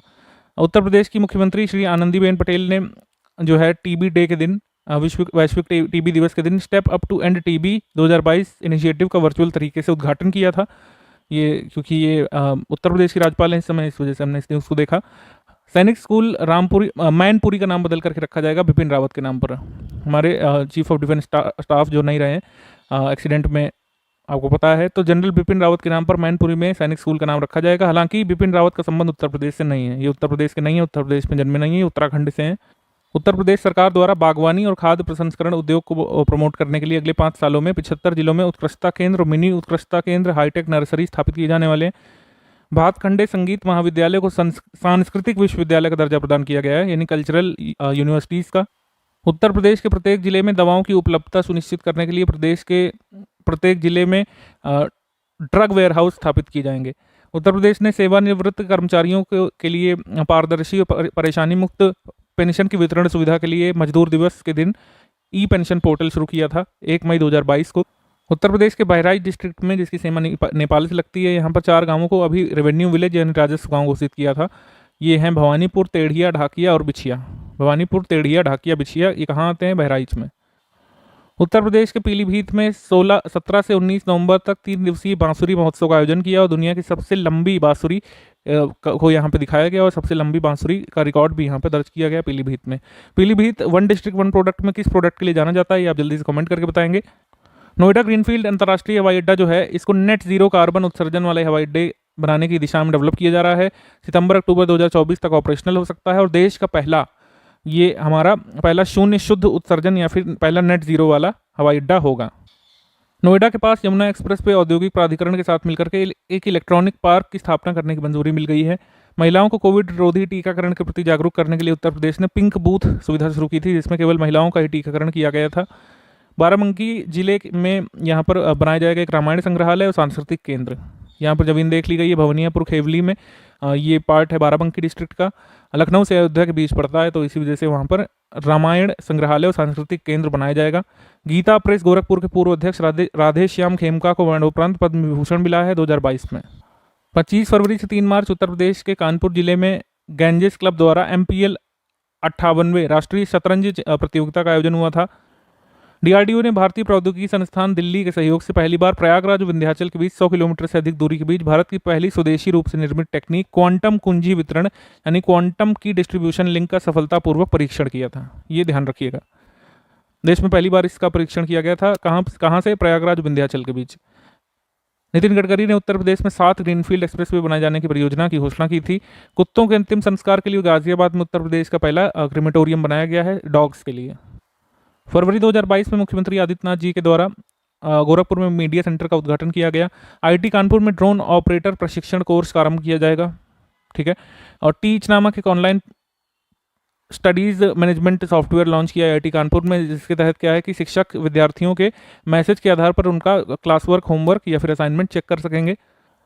QR कोड टिकट से यात्रा की सुविधा देने के बाद अब Uttar Pradesh metro rail corporation Kanpur metro के नाम से एक ऐप लॉन्च किया, जिससे आप मतलब टिकट बुक कर सकते हैं कानपुर मेट्रो की। मास्टर कार्ड का एक अभियान चल रहा है टीम कैशलेस इंडिया, जो वो state bank of India payments के साथ मिलकर के चला रहे हैं। इसके तहत लखनऊ, गुवाहाटी, वाराणसी में डिजिटल भुगतान की बुनियादी संरचना के संवर्धन हेतु भागीदारी की गई है। तो इसमें 3 जगहों पर किया जा रहा है कैशलेस इंडिया, गुवाहाटी में, वाराणसी में, लखनऊ में।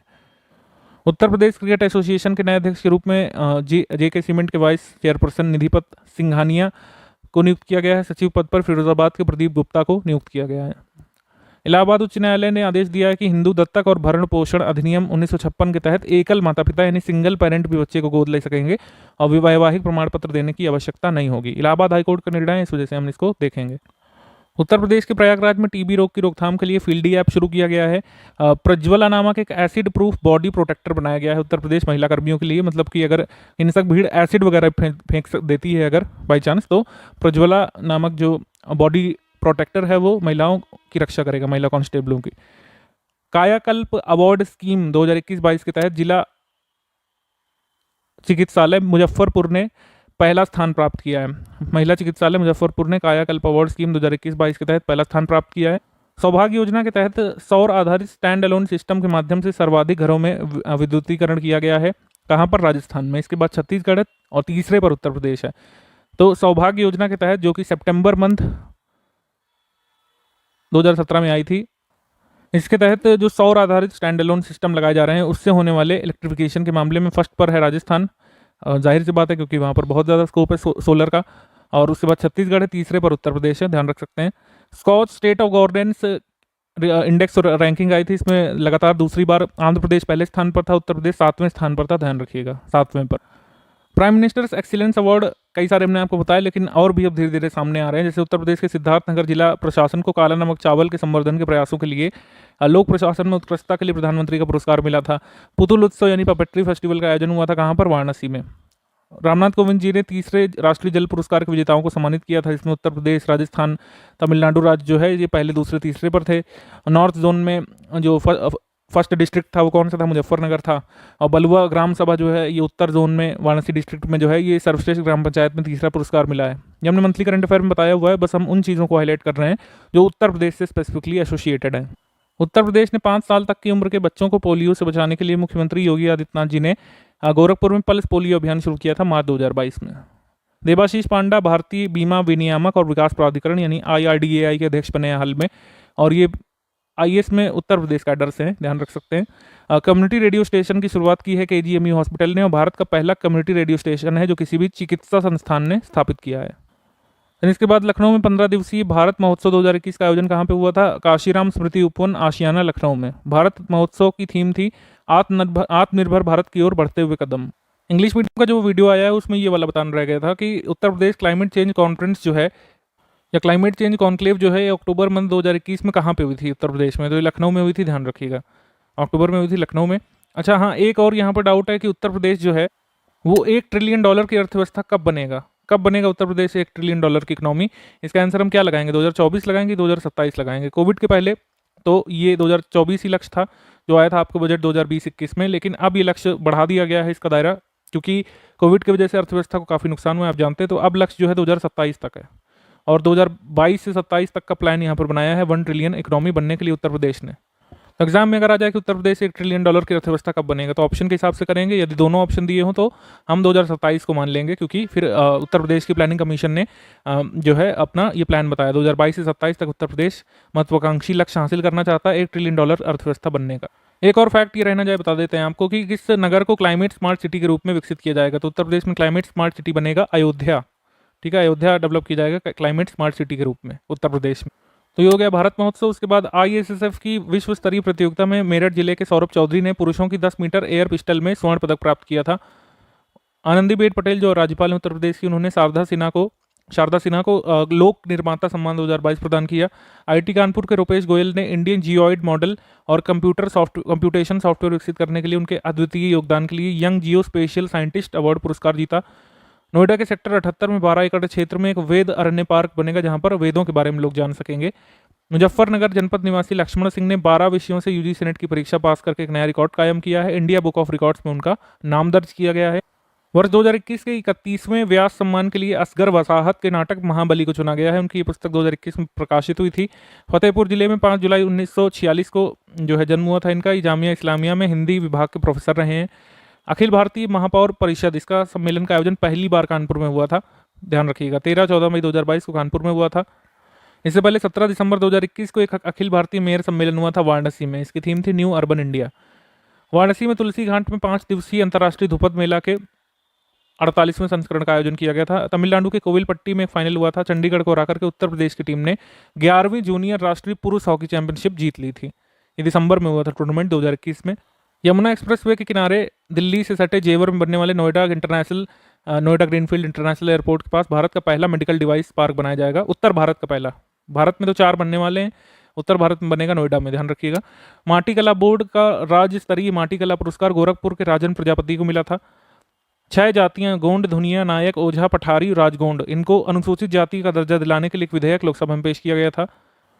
अन्य पिछड़े वर्ग ओबीसी के युवाओं को प्रतियोगी परीक्षाओं में तैयारी करने के लिए निःशुल्क कोचिंग सुविधा मुहैया कराने के लिए एक प्रशिक्षण अकादमी खोली जाएगी। 2 साल में एक डिजिटल प्रशिक्षण अकादमी भी उत्तर प्रदेश में खोली जाने वाली है। राज्य जलवायु और ऊर्जा सूचकांक आया था, इसमें उत्तर प्रदेश को 13वें स्थान पर रखा गया है। स्कोर उत्तर प्रदेश का 41 है। यह नीति आयोग के द्वारा 2019-2020 के आंकड़ों पर जारी किया गया था और इसको कब रिलीज किया गया था? अप्रैल 2022 में। ये बहुत जरूरी सूचकांक है। 41 स्कोर है उत्तर प्रदेश का और राज्यों में स्थान 13वां है उत्तर प्रदेश का। के बिरला फाउंडेशन ने घोषणा की थी कि प्रसिद्ध कवि और साहित्यकार रामदरस मिश्रा को उनकी कविताओं के संग्रह मैं तो यहाँ हूँ के लिए सरस्वती सम्मान 2021 से सम्मानित किया गया है। इनका जन्म उत्तर प्रदेश में हुआ था, गोरखपुर के डुमरी विलेज में। उत्तर प्रदेश के बस्ती जिले का नाम बदल करके महर्षि वशिष्ठ के नाम पर वशिष्ठ नगर किया जाएगा। उत्तर प्रदेश के विधान भवन लखनऊ स्थित नवीनीकृत पिक्चर गैलरी और नीवा यानी कि नेशनल ई विधान एप्लीकेशन सेवा केंद्र का उद्घाटन किया गया था। नेशनल ई विधान एप्लीकेशन को लागू करने वाला और ई विधानसभा स्टैब्लिश करने वाला देश का पहला स्टेट कौन सा है? नागालैंड है। सेकंड पर उत्तर प्रदेश है। यूपी सेकंड पर है नेशनल ई विधान एप्लीकेशन को लागू करने के मामले में और पेपरलेस विधानसभा स्थापित करने के मामले में उत्तर प्रदेश सेकंड पर है। फर्स्ट पर नागालैंड है, ध्यान रखेंगे। उत्तर प्रदेश के बलरामपुर में थारू आबादी वाले इमिलिया कोडर में राज्य का पहला आदिवासी संग्रहालय खोला गया है। ये थारू जाति संग्रहालय ये बलरामपुर डिस्ट्रिक्ट में खुला है। अब आप यहाँ पर कंफ्यूज नहीं करिएगा। 2016 में एक योजना आई थी, उसमें कहा गया था कि लखनऊ में खोला जाएगा, लेकिन वो कभी नहीं खोला गया जनजाति संग्रहालय। तो उत्तर प्रदेश का पहला थारू जनजाति को समर्पित उत्तर प्रदेश का पहला जनजाति संग्रहालय कहाँ पे खोला गया है? बलरामपुर डिस्ट्रिक्ट में। उत्तर प्रदेश के वरिष्ठ अधिवक्ता अजय कुमार मिश्रा को प्रदेश का महाधिवक्ता नियुक्त करने का निर्णय लिया गया है। ग्रामीण इलाके में ऑनलाइन शिक्षा के प्रसार के लिए 120 राजकीय महाविद्यालयों को जल्द ही ई लर्निंग पार्क की स्थापना पूरी हो जाएगी। केंद्रीय सड़क और परिवहन मंत्रालय ने उत्तर प्रदेश राज्य के गाजियाबाद से कानपुर तक बनने वाली ग्रीनफील्ड इकोनॉमिक कॉरिडोर को मंजूरी दे दी है। गाजियाबाद से कानपुर तक का ये इकोनॉमिक कॉरिडोर मतलब ये ग्रीनफील्ड कॉरिडोर जो है, ग्रीनफील्ड इकोनॉमिक कॉरिडोर 380 किलोमीटर लंबा होगा, 2025 तक ऑपरेशनल होगा। इसमें गाजियाबाद, हापुड़ और पश्चिमी उत्तर प्रदेश के एक बड़े भाग को फायदा मिलेगा और उन्हें यमुना एक्सप्रेसवे की ओर जाने की जरूरत नहीं पड़ेगी जब ये तैयार हो जाएगा। उत्तर प्रदेश में मुख्यमंत्री कन्या सुमंगला योजना के तहत लाभार्थियों को 15,000 रुपये से बढ़ाकर के अब 25,000 रुपये दिए जाने वाले हैं, ध्यान रखिएगा। उत्तर प्रदेश में अयोध्या पर नवीन हवाई अड्डे के विकास के लिए उत्तर प्रदेश सरकार द्वारा भारत विमानपत्तन प्राधिकरण के मध्य समझौता किया गया है। पीएम मित्र योजना के तहत पहले 7 पार्क स्टैब्लिश होने वाले थे और इसमें उत्तर प्रदेश में जो पार्क स्थापित करने की मंजूरी दी गई है वो कहाँ बनेगा? पीएम मित्र पार्क, पीएम मित्र योजना के तहत टेक्सटाइल पार्क बनेगा लखनऊ में। नोएडा में सूबे का सबसे आधुनिक और सबसे ऊंचा हाइड्रोलिक प्लेटफॉर्म लगेगा। उत्तर प्रदेश सरकार जल्द ही वाराणसी में एक सिल्क एक्सचेंज स्थापित करेगी जिससे व्यापारियों को, साड़ी निर्माताओं को उचित मूल्य पर रेशम उपलब्ध हो सके। तो गीतांजलि श्री का जो उपन्यास है रेत समाधि, इसने इंटरनेशनल बुकर प्राइज 2022 जीता है। इनकी पुस्तक का नाम रेत समाधि, जिसका अनुवाद किया था डेजी रॉकवेल ने टॉम्ब ऑफ सैंड के नाम से। और गीतांजलि श्री का जन्म हुआ था उत्तर प्रदेश के मैनपुरी में, ये खास बात है। हालांकि वो अभी ओडिशा में रह रही हैं, लेकिन इनका जन्म हुआ था उत्तर प्रदेश के मैनपुरी में। उत्तर प्रदेश की 60 नदियों के पुनरुद्धार का खाका तैयार किया है। नदी पुनरुद्धार के इस कार्य में IIT BHU कानपुर और IIT रुड़की का तकनीकी सहयोग लिया जाएगा। वाराणसी में उत्तर प्रदेश का सबसे बड़ा मॉल बनाए जाने की बात कही जा रही है। एक क्वेश्चन कर लेते हैं जल्दी से, गलत युग्म का चयन करना है, ठीक है। इसमें कह रहा है कि ईज ऑफ डूइंग बिजनेस 2020 की रैंकिंग में उत्तर प्रदेश का स्थान कितना है? प्रथम है, जबकि ये गलत है। प्रथम पर आंध्र प्रदेश है, सेकंड पर है Uttar Pradesh. Ease of doing business में आंध्र प्रदेश नहीं, गुजरात है, सॉरी, प्रथम पर। उत्तर प्रदेश की प्रथम महिला दुग्ध उत्पादक सहकारी लिमिटेड ये शाहजहांपुर में खुली है। उत्तर प्रदेश में मनरेगा मजदूरी 182 रुपये प्रतिदिन से बढ़ा करके 201 रुपये कर दी गई है। देश का पहला मॉडल गंगा ग्राम और भारत का पहला फ्रेट विलेज, ये दोनों वाराणसी में खोले गए थे, ध्यान रखिएगा। ये काफ़ी पहले की न्यूज़ है लेकिन फिर भी मैं बता दे रहा हूँ, ये मॉडल गंगा ग्राम और भारत के पहले फ्रेट विलेज के बारे में ये आ सकता है हमारे एग्जाम में। इसके बाद दिल्ली और मेरठ के बीच जो दिल्ली गाजियाबाद मेरठ का जो कॉरिडोर है, इसमें भारत की पहली रैपिड रेल चलाई जाएगी, ठीक है। ऑलस्टॉम लिमिटेड ने इसको बना दिया है पूरा और पहली रेल चलाई जानी शुरू हो गई है दिल्ली से मेरठ के बीच। और इसमें कुल मिलाकर साहिबाबाद से दुहाई के बीच ये आपका स्टेशन पड़ेगा। इसमें भारत की पहली रैपिड रेल है। IPS नवीन अरोड़ा को उत्तर प्रदेश ATS का नया चीफ बनाया गया था। ध्वनि प्रदूषण पर यूनेप की एक वार्षिक फ्रंटियर रिपोर्ट आई थी। इसमें सर्वाधिक ध्वनि प्रदूषण वाला जो शहर है पूरे विश्व का वो ढाका है और सेकंड पर इन्होंने सरप्राइजिंगली रखा था मुरादाबाद शहर को, जो उत्तर प्रदेश राज्य के मतलब उत्तर प्रदेश राज्य में मुरादाबाद है। ये ढाका के बाद विश्व का दूसरा सबसे अधिक ध्वनि प्रदूषण से ग्रस्त शहर इसको बताया गया था। जो लोग मुरादाबाद से जल्दी से कमेंट करके बताइए कि ऐसा है, आप मानते हैं ऐसा? अभी हाल में आया था कि पश्चिमी चंपारण से जो है एक्सचेंज होगा विलेजेस का। 15 करीब गांवों को बिहार के पश्चिमी चंपारण में शामिल किया जाना है और पश्चिमी चंपारण के 7 गांवों को उत्तर प्रदेश में शामिल किया जाना है। सामुदायिक रेडियो स्टेशन जो संगीत नाटक अकेडमी ने लॉन्च किया, उसका नाम क्या है? जय Ghosh. One district one product की तहत जो है एक जिला एक खेल योजना भी उत्तर प्रदेश में शुरू होगी। घर घर दस्तक अभियान ये संचारी रोगों से निपटने के लिए हर साल उत्तर प्रदेश में शुरू किया जाता है मानसून से पहले। लखीमपुर में तराई रीजन में तराई हाथी रिजर्व की स्थापना की जाएगी। उत्तर प्रदेश स्टेट का सेकंड एलिफेंट रिजर्व होगा। तराई एलिफेंट रिजर्व में Dudhwa tiger reserve, Pilibhit tiger reserve और दक्षिण खीरी वन प्रभाग के जंगल शामिल किए जाएंगे। दूसरा एलिफेंट रिजर्व होगा उत्तर प्रदेश का पहला सहारनपुर के शिवालिक में है। वाराणसी में कोरोना काल में बेहतर प्रबंधन के लिए कोविड इनोवेशन अवार्ड दिया गया था। कुल मिलाकर 4 कैटेगरी में अवार्ड दिया गया था, जिसमें कोविड इनोवेशन अवार्ड भी शामिल है। अभी देखेंगे चारों कैटेगरीज को। उत्तर प्रदेश में ट्रांसजेंडर्स के लिए उत्तर प्रदेश का पहला गरिमा गृह स्थापित किया जाएगा गोरखपुर में, और ये गरिमा गृह का उद्देश्य ट्रांसजेंडर व्यक्तियों को आश्रय प्रदान करना है। उत्तर प्रदेश सरकार जमीनों की पैमाइश संबंधी विवाद को खत्म करने के लिए इलेक्ट्रॉनिक टोटल सेशन ETS सुविधा लागू कर रही। प्रत्येक तहसील में 5-5 मशीनें लगाई जाएंगी। 2020 में बैठक हुई थी, इसमें लखनऊ में राष्ट्रीय रोग नियंत्रण केंद्र की स्थापना की मंजूरी दी गई थी। स्मार्ट सिटी प्रतियोगिता में वाराणसी सिटी को 4 अलग अलग श्रेणियों में अवार्ड मिले थे। कोविड इनोवेशन अवार्ड है, एक स्मार्ट सिटी लीडरशिप अवार्ड है और सिटी अवार्ड है और जल संरक्षण अवार्ड है। इन चारों श्रेणियों में अलग अलग प्रथम, द्वितीय, तृतीय करके पुरस्कार मिले हैं उत्तर प्रदेश में वाराणसी को। लखनऊ, आगरा, मथुरा, प्रयागराज में पर्यटन संवर्धन के लिए राज्य सरकार द्वारा हेलीकॉप्टर सर्विस शुरू होगी और यहाँ पर हेलीपोर्ट विकसित किए जाएंगे इन शहरों में। उत्तर प्रदेश सरकार महात्मा गांधी राष्ट्रीय ग्रामीण रोजगार गारंटी अधिनियम मनरेगा के तहत 150 नर्सरी विकसित करेगी और प्रत्येक जिले में अधिकतम 2 नर्सरी स्थापित की जाएंगी। हाल ही में रिजर्व बैंक ने कानपुर स्थित पीपुल्स कोऑपरेटिव बैंक लिमिटेड का लाइसेंस रद्द कर दिया था। PM स्वनिधि स्कीम के क्रियान्वयन में वाराणसी देश भर में पहले स्थान पर है। IIT कानपुर के शोधकर्ताओं ने एक बायोडिग्रेडेबल नैनो पार्टिकल बनाया था, जिसका उपयोग हम लोग कर सकते थे केमिकल फर्टिलाइजर के रिप्लेसमेंट के तौर पर, ठीक है।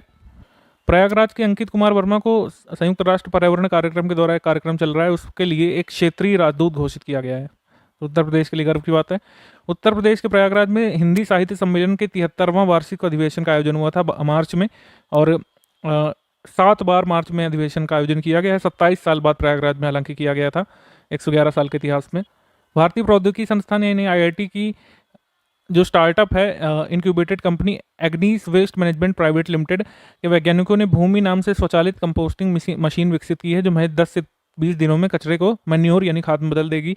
भाजपा विधायक जो महाराजपुर निर्वाचन क्षेत्र से उत्तर प्रदेश में, इनको उत्तर प्रदेश का अध्यक्ष यानी स्पीकर घोषित किया गया है। नीति आयोग द्वारा निर्यात तत्परता सूचकांक जारी किया गया था, इसमें उत्तर प्रदेश जो है 6वें स्थान पर है। ठीक है, 6वें स्थान पर। योगी आदित्यनाथ जी ने उत्तर प्रदेश के मुख्यमंत्री के तौर पर लगातार दूसरी बार शपथ ग्रहण की है, और 52 मंत्रियों ने शपथ ली थी। 5 महिलाओं को मंत्री पद मिला है, उनमें बेबी रानी मौर्य शामिल है, गुलाब देवी शामिल है, प्रतिभा शुक्ला, रजनी तिवारी और विजय लक्ष्मी गौतम। उत्तर प्रदेश सरकार ने मथुरा में टूरिस्ट फैसिलिटेशन सेंटर बनाने का निर्णय लिया है। अग्नि सुरक्षा सप्ताह मनाया गया था उत्तर प्रदेश में 14 अप्रैल से 21 अप्रैल तक। उत्तर प्रदेश में उत्तर प्रदेश विशेष सुरक्षा बल की 6ठी बटालियन स्थापित करने का निर्णय लिया गया था। प्रोटेम स्पीकर के रूप में रामापति शास्त्री की नियुक्ति की गई थी। उत्तर प्रदेश के इटावा की लॉयन सफारी की तर्ज पर जालौन में काऊ सफारी बनाई जाएगी, और दैनिक पढ़ाई से पहले राष्ट्रगान अनिवार्य कर दिया मदरसों में, बताया आपको। क्वीन ही हो हुआंग ओके मेमोरियल पार्क, ये पहले रामकथा पार्क के नाम से जाना जाता था, इसका नामकरण किया गया है क्वीन हियो हुआंग ओके मेमोरियल पार्क। कोरियाई क्वीन हुआंग ओके के नाम पर रखा गया है। ऐसा मानते हैं कि कोरियाई रानी थी, इनके बारे में हम मानते हैं कि उनका जन्म राजा पद्मसेन और इंदुमती की बेटी के रूप में हुआ था, राजकुमारी सूर्यरत्ना के रूप में। और ये पद्मसेन जो है, इनका शासन चलता था उत्तर प्रदेश से और ओडिशा तक का जो हिस्सा है वहाँ पर इनका शासन चलता था। IIT कानपुर के वैज्ञानिक डेनमार्क के विशेषज्ञों के साथ मिलकर के बायोमेडिकल पर शोध कर रहे हैं, जिससे मेडिकल उपकरण और दवाओं के नकारात्मक प्रभाव को रोका जा सके। अमौसी स्थित जो चौधरी चरण सिंह हवाई अड्डा है, इसमें कार्गो सुविधा शुरू की गई है। खिड़किया घाट एक नया घाट है वाराणसी का, इसको नमो घाट नाम दिया गया है। उत्तर प्रदेश विधानसभा 2022 में निर्वाचित कितनी महिलाएं हुई हैं? 47। 12 से 14 वर्ष के बच्चों को कोविड टीकाकरण शुरू हुआ था 16 मार्च 2022 में उत्तर प्रदेश में। मिर्जापुर के विंध्याचल में 2021 अगस्त में उत्तर प्रदेश की पहली केबल कार सर्विस शुरू की गई थी। अमित शाह ने इसका इनॉग्रेशन किया था। उत्तर प्रदेश के लखनऊ विश्वविद्यालय में फैमिली कोर्ट का उद्घाटन किया गया था। कृत्रिम बुद्धिमत्ता केंद्र उत्तर प्रदेश का पहला नोएडा में स्थापित किया जाने वाला है। फिल्म सिटी का निर्माण ग्रेटर नोएडा में। और उपभोक्ता कार्य, खाद्य और सार्वजनिक वितरण और वस्त्र मंत्री पीयूष गोयल ने राष्ट्रीय परीक्षणशाला NTH गाजियाबाद में बोतलबंद पेयजल परीक्षण सुविधा केंद्र का उद्घाटन किया था। वाराणसी में पहली बार 3 दिवसीय हॉट एयर बलून शो का आयोजन किया गया था। भौरी बैसी गांव पर जो है महाराजगंज के फरिंदा तहसील में उत्तर प्रदेश का जटायु संरक्षण और प्रजनन केंद्र स्थापित है। ये न्यूज़ में आता रहता है। अयोध्या में जो मस्जिद बनाने के लिए ज़मीन मिली थी, उस मस्जिद का नाम स्वतंत्रता सेनानी क्रांतिकारी मौलवी अहमदुल्ला शाह फैजाबादी के नाम पर रखा जाएगा। अयोध्या में धन्नीपुर गांव में बन रहा है ये मस्जिद। हुनर हाट का आयोजन उत्तर प्रदेश के लखनऊ में हुआ था, 32वें हुनर हाट का। हुनर हाट वैसे कई सारे होते रहते हैं, अब तो शायद 40 नंबर तक भी हो चुका है, लेकिन 32वां कहाँ पे हुआ था? लखनऊ में। ध्यान रखिएगा, उत्तर प्रदेश में होगा तभी हम देखेंगे। मोदी जी ने ग्लोबल हाउसिंग टेक्नोलॉजी चैलेंज के तहत 6 राज्यों में 6 स्थानों पर लाइट हाउस प्रोजेक्ट की आधारशिला रखी थी। इन 6 स्थानों में उत्तर प्रदेश का लखनऊ भी शामिल था। केंद्रीय मंत्री राजीव चंद्रशेखर जी ने लखनऊ उत्तर प्रदेश में संजय गांधी PGI हॉस्पिटल में उत्तर प्रदेश के पहले हेल्थ केयर से जुड़े उद्यमिता केंद्र मेडिटेक का उद्घाटन किया था। ठीक है, हेल्थ केयर और मेडिकल डिवाइसेस संबंधित जो ये उद्यमिता केंद्र है, इसका उद्घाटन कहाँ किया गया? संजय गांधी PGI अस्पताल लखनऊ में। घायल बीमार हाथियों के लिए इलाज का अत्याधुनिक अस्पताल की शुरुआत कहाँ पर की गई थी? मथुरा में। खेलो इंडिया सेंटर जो 25 नहीं एक्चुअली 75 बनने हैं आज़ादी के अमृत महोत्सव के तहत, तो उसमें उत्तर प्रदेश में भी एक बनेगा। कहाँ पर? मेरठ में। मेरठ वैसे भी खेल के सामान के लिए प्रसिद्ध है। यहीं पर मेजर ध्यानचंद स्पोर्ट्स यूनिवर्सिटी की भी स्थापना की आधारशिला रखी गई थी जनवरी मंथ में। सर्पदंश को दैवीय आपदा घोषित किया गया है। सर्पदंश से किसी पीड़ित की मौत होती है तो परिवार को 4 लाख रुपए का मुआवजा देने की बात कही गई है। उत्तर प्रदेश का पहला पुलिस और फॉरेंसिक साइंस विश्वविद्यालय लखनऊ में स्थापित होगा। भारतीय रेलवे ने लखनऊ के चारबाग रेलवे स्टेशन पर पहला हेल्थ ATM स्थापित किया था। नोएडा में स्टार्टअप का उत्कृष्टता केंद्र स्थापित किया जाने वाला है। गोरखपुर जिले में मई 2021 में 3 ऑक्सीजन प्लांट लगाए जाने का निर्णय लिया गया था। बहराइच में दूसरा टिश्यू कल्चर लैब स्थापित किया जाएगा, जो ऑलरेडी एक लखनऊ में स्थापित है। और आसरा नामक एक मुहिम चलाई थी गौतम बुद्ध नगर की पुलिस ने कोविड-19 की 2nd वेव के दौरान। मई 2021 में वाराणसी के गंगा घाट को यूनेस्को की संभावित वैश्विक धरोहर की स्थलों की सूची में शामिल किया गया था। जो करीब 7-8 नाम भेजा गए थे, उसमें उत्तर प्रदेश का ये गंगा घाट भी शामिल किया गया था, हालांकि इसको फाइनली नहीं चुना गया। जो 2 स्थल चुने गए थे उनका नाम आप जानते हैं, रमप्पा टेम्पल तेलंगाना से और एक आपका धौलावीरा। 8 मार्च 2021 को कानपुर के पहले महिला ड्राइविंग ट्रेनिंग सेंटर का शुभारंभ किया गया है। हर गांव को तेज स्पीड वाली ब्रॉडबैंड कनेक्टिविटी से जोड़ने का फैसला लिया गया है भारत नेट के तहत। उसके तहत उत्तर प्रदेश के 75 जिलों की इतनी पंचायतों को 31 दिसंबर 2022 तक तेज इंटरनेट से जोड़ने का लक्ष्य रखा गया है। स्मार्ट सिटी प्रोजेक्ट के तहत पहला ट्रांसजेंडर शौचालय कहाँ पर बनाया गया था? वाराणसी में। ठीक। स्मार्ट सिटी मिशन में तो आप जानते हैं उत्तर प्रदेश के 10 जनपद शामिल हैं। स्टेट स्मार्ट सिटी जो अनाउंस किया गया था लास्ट ईयर के बजट में, उसमें 7 राज्य स्मार्ट सिटी बनेंगे। उत्तर प्रदेश में अमृत मिशन के तहत कितने जो है जिलों को शामिल किया गया, कितने नगरों को? तो इसका आंसर हो जाएगा 61। कितने नगरों को या टाउन्स को शामिल किया गया? 61 को। ताज एक्सप्रेसवे नाम बदल दिया गया है। यमुना एक्सप्रेसवे का आप जानते हैं, ये आगरा, मथुरा, अलीगढ़ और गौतम बुद्ध नगर से होकर के गुजरता है। इसकी कुल लंबाई कितनी है? 165.53 किलोमीटर। और यमुना एक्सप्रेसवे औद्योगिक विकास प्राधिकरण ने इसका निर्माण कराया था। सुशासन सूचकांक 2021 के अनुसार उत्तर प्रदेश के मतलब गुड गवर्नेंस इंडेक्स में बढ़ोतरी दर्ज की गई थी। 2019 में जो आया था उसकी तुलना में 2021 में बढ़ोतरी दर्ज की गई है। उत्तर प्रदेश के सभी क्षेत्रों के बीच मतलब जो जितने सेक्टर वाइज जो रैंकिंग आई है, इसमें वाणिज्य और उद्योग में शीर्ष स्थान प्राप्त किया उत्तर प्रदेश ने। और संयुक्त रैंकिंग में ग्रुप बी के समूह में जो 8 राज्य शामिल किए गए हैं, उसमें उत्तर प्रदेश का स्थान 5वां है। उत्तर प्रदेश के 4 जिलों में पुलिस कमिश्नरेट सिस्टम लागू है: लखनऊ, गौतम बुद्ध नगर, वाराणसी और कानपुर। पब्लिक अफेयर्स इंडेक्स में 18 बड़े राज्यों में उत्तर प्रदेश का निम्नतम स्थान है। एसडीजी शहरी सूचकांक 2021-22 में उत्तर प्रदेश के शहरों की स्थिति, इसमें करीब 56 शहरों को रैंक दी गई थी। इसमें उत्तर प्रदेश के कौन कौन से शामिल हैं? सबसे पहले लखनऊ है, फिर कानपुर है, फिर गाजियाबाद है, फिर प्रयागराज, वाराणसी, आगरा और मेरठ। कितने शामिल हैं? सबसे पहले 7 शामिल हैं। ठीक। और इसमें अलग अलग रैंकिंग है। सबसे अच्छी रैंक 56 में से है 36वीं लखनऊ की, फिर कानपुर की, गाजियाबाद, प्रयागराज, वाराणसी, आगरा और मेरठ। एक सफाई मित्र सुरक्षा चैलेंज की भी रैंकिंग आई थी। तो 10 लाख जनसंख्या से ऊपर वाले शहरों की सूची में अलीगढ़ संपूर्ण भारत में 21वें और उत्तर प्रदेश में दूसरे स्थान पर था। और साथ ही साथ अलीगढ़ एक और मामले में टॉप पर था। देखिएगा, कचरा मुक्त शहरों की स्टार रेटिंग में उत्तर प्रदेश का अलीगढ़ टॉप पर था, ध्यान रखिएगा। Star rating in garbage free cities category, Aligarh Uttar Pradesh. इसके बाद सफाई मित्र सुरक्षा चैलेंज की बात हो गई। इसके बाद उत्तर प्रदेश में नोएडा प्रथम स्थान पर था और देश भर में नेल्लूर जो है ये प्रथम स्थान पर था सफाई मित्र सुरक्षा चैलेंज के मामले में। स्मार्ट पुलिसिंग इंडेक्स में उत्तर प्रदेश को आखिरी स्थान प्राप्त हुआ था, 28वां। राज्य खाद्य सूचकांक में बड़े राज्यों की श्रेणी में उत्तर प्रदेश को 5वां स्थान प्राप्त हुआ था। प्राप्तांक थे उत्तर प्रदेश के 59। NIRF की रैंकिंग में 2021 में शीर्ष 10 में उत्तर प्रदेश के 2 संस्थानों IIT कानपुर और बनारस हिंदू विश्वविद्यालय को स्थान मिला था टॉप 10 में। GM पोर्टल से खरीद की गई वस्तुओं के मामले में सर्वाधिक खरीद मतलब किस राज्य ने की है GM पोर्टल से? सबसे पहले उत्तर प्रदेश ने, गुजरात दूसरे पर, मध्य प्रदेश तीसरे पर। गवर्नमेंट ई मार्केट प्लेस कब शुरू की गई थी? 2016 में। प्रधानमंत्री मोदी जी ने भारतीय प्रौद्योगिकी संस्थान कानपुर के 54वें दीक्षांत समारोह को संबोधित किया था। गोरखपुर में एक निपुण भारत निगरानी केंद्र का उद्घाटन किया गया है। पिछले साल एस्पिरेशनल डिस्ट्रिक्ट से सवाल आया था, इस बार भी इसको जरूर देखेंगे अपडेट। 117 आकांक्षी जिले हैं। एस्पिरेशनल डिस्ट्रिक्ट प्रोग्राम चल कब से रहा है? जनवरी 2018 से। तो इसमें बलरामपुर, सिद्धार्थनगर, सोनभद्र, चंदौली, फतेहपुर, चित्रकूट, बहराइच और श्रावस्ती ये शामिल हैं। तो कितने हो गए? 8 हैं। और लेकिन टॉप 10 जो लिस्ट है इन 117 में से, उसमें उत्तर प्रदेश के कितने शामिल है? 5। ये ध्यान रखिएगा। बलरामपुर मतलब इन 5 में जो शामिल, मतलब इन 10 में से जो 5 शामिल हैं उत्तर प्रदेश के, उनमें से टॉप पर है बलरामपुर। कानपुर मेट्रो का उद्घाटन किया गया था दिसंबर में मोदी जी के द्वारा। और कानपुर का मतलब भारत का 19वां मेट्रो शहर, उत्तर प्रदेश का 5वां मेट्रो सिटी है ये। अन्य 4 कहाँ पे हैं? गाजियाबाद, नोएडा, ग्रेटर नोएडा, लखनऊ। भारत 2025 तक 250 बिलियन अमेरिकी डॉलर की रक्षा बाजार के रूप में उभर रहा है। और ये सब बताया गया था 2018-19 के केंद्रीय बजट में। 2 रक्षा औद्योगिक गलियारों की बात कही गई थी, एक तमिलनाडु में, एक उत्तर प्रदेश में ये बनेगा। उत्तर प्रदेश का जो आपका डिफेंस कॉरिडोर है वो कितने जिलों से गुजरता है? उनका नाम आप जल्दी से कमेंट करके बताइए, हमने बताया हुआ है आपको करंट में। उत्तर प्रदेश कृषि के लिए 2021 में सर्वश्रेष्ठ राज्य का पुरस्कार इसने जीता था कि एग्रीकल्चर लीडरशिप कांग्रेस जो हुई थी एग्रीकल्चर टुडे ग्रुप के द्वारा। वाराणसी में अभिनेता विवेक त्रिपाठी की शॉर्ट फिल्म हाईवे नाइट्स को ऑस्कर के लिए नॉमिनेट किया गया है, ऑस्कर 2023 के लिए। उत्तर प्रदेश की प्रथम जॉय राइड ट्रेन लखीमपुर के खीरी जिले के मैलानी से होकर बहराइच के बिछिया के बीच 107 किलोमीटर लंबे मीटर गेज पर चलेगी। दुधवा टाइगर रिजर्व की झलकियां आप इससे देख सकेंगे ट्रेन में बैठ करके। और जारी किए गए आंकड़ों के अनुसार सर्वाधिक निर्यात करने वाले भारतीय राज्यों में उत्तर प्रदेश का स्थान छठा है, गुजरात पहले स्थान पर है। और उत्तर प्रदेश के 7 शहरों में फेम 2 योजना के तहत इलेक्ट्रिक वाहनों को पीएम मोदी जी ने हरी झंडी दिखाई थी। फेम 2 योजना के तहत लखनऊ, कानपुर, वाराणसी, गोरखपुर, प्रयागराज, झांसी और गाजियाबाद में 75 बसों को हरी झंडी दिखाई गई थी। Ayushman Bharat health infrastructure mission कहाँ शुरू किया गया है? उत्तर प्रदेश के वाराणसी से 25 अक्टूबर 2021 को। गाय एम्बुलेंस सेवा उत्तर प्रदेश ने शुरू की है। ब्रह्मोस उत्पादन केंद्र लखनऊ में खोला जाएगा। रक्षा और एरोस्पेस पर स्वदेशीकरण शिखर सम्मेलन, ये कहाँ पे हुआ था 2021 का? लखनऊ में, उत्तर प्रदेश में, मतलब वर्चुअल तौर पे हुआ था, आयोजन किया था उत्तर प्रदेश ने। भारत में सबसे तेज निर्मित मेट्रो परियोजना कानपुर मेट्रो है। सबसे तेजी से पूरा किया गया है कानपुर मेट्रो को। और क्षेत्रीय नेत्र विज्ञान संस्थान का उद्घाटन कहाँ पर किया गया था? वाराणसी में।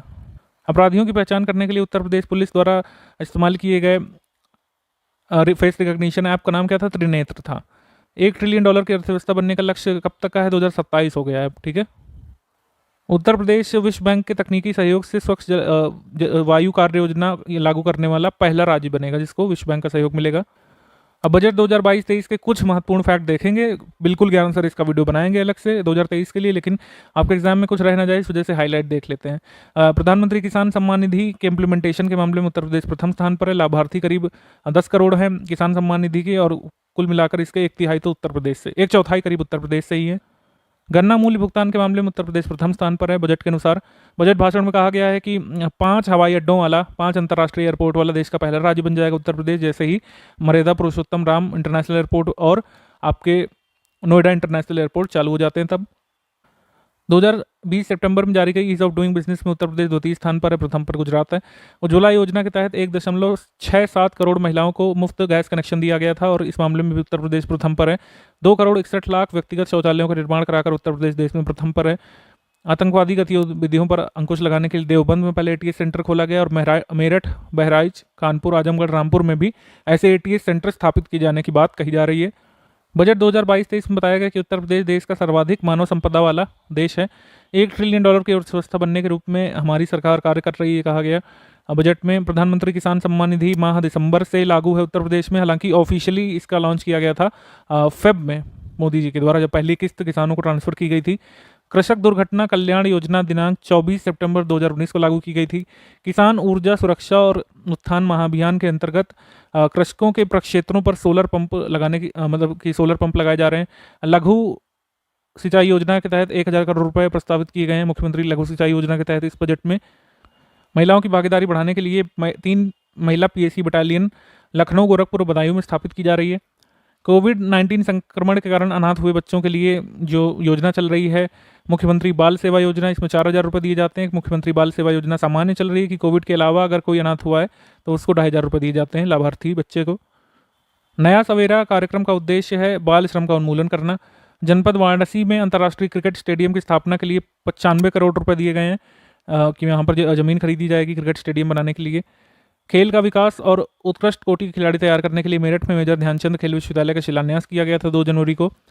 2016 में बताया गया था बेरोजगारी दर 18% थी, अप्रैल 2022 में घट करके 2.9% आ गई है। ये आंकड़े हैं, ये लर्न करना है, भले ही आप इससे सहमत हो या फिर नहीं। बजट में उपलब्धि गिनाई गई कि 26 करोड़ ह्यूमन डेज यानी मानव दिवसों का सृजन किया गया मनरेगा के तहत, और इस साल 2022-23 में 32 करोड़ मानव दिवस सृजन करने का लक्ष्य रखा गया है। डेस्टिट्यूट वुमेन पेंशन स्कीम चलती है निराश्रित महिला योजना, इसके अंतर्गत 500 रुपये प्रति माह मिलते थे, अब उसको बढ़ाकर 1,000 किया जा रहा है। 18 मंडलों में एक अटल आवासीय विद्यालयों की स्थापना की जाएगी। उत्तर प्रदेश कामगार और श्रमिक यानी सेवा योजना और रोजगार आयोग का गठन किया गया है, कब से? 2020 से किया गया, जुलाई से, तो ये चल रहा है, इसके बारे में बताया गया। और स्ट्रीट वेंडर्स के लिए जो प्रधानमंत्री स्वनिधि स्कीम चल रही है, इसमें 8 लाख से अधिक स्ट्रीट वेंडर्स को उत्तर प्रदेश में ऋण दिया गया, और इस मामले में भी उत्तर प्रदेश प्रथम स्थान पर है। 10 शहरों में 19 मॉडल स्ट्रीट वेंडिंग जोन्स का विकास किया जा रहा है, ये कहा गया। बजट में आयुष्मान कार्ड जारी किए गए हैं 1,84,00,000 व्यक्तियों को। प्रदेश में 65 मेडिकल कॉलेज संचालित हैं, 35 राज्य सरकार द्वारा, 30 निजी क्षेत्र द्वारा संचालित हैं। 2 एम्स हैं, गोरखपुर रायबरेली में है, एक IMS BHU और जवाहरलाल नेहरू मेडिकल कॉलेज अलीगढ़ में संचालित है। आयुष विश्वविद्यालय की स्थापना की जाएगी गोरखपुर में, और एक आयुर्वेदिक संस्थान का शिलान्यास किया गया था दिसंबर 2021 में अयोध्या में।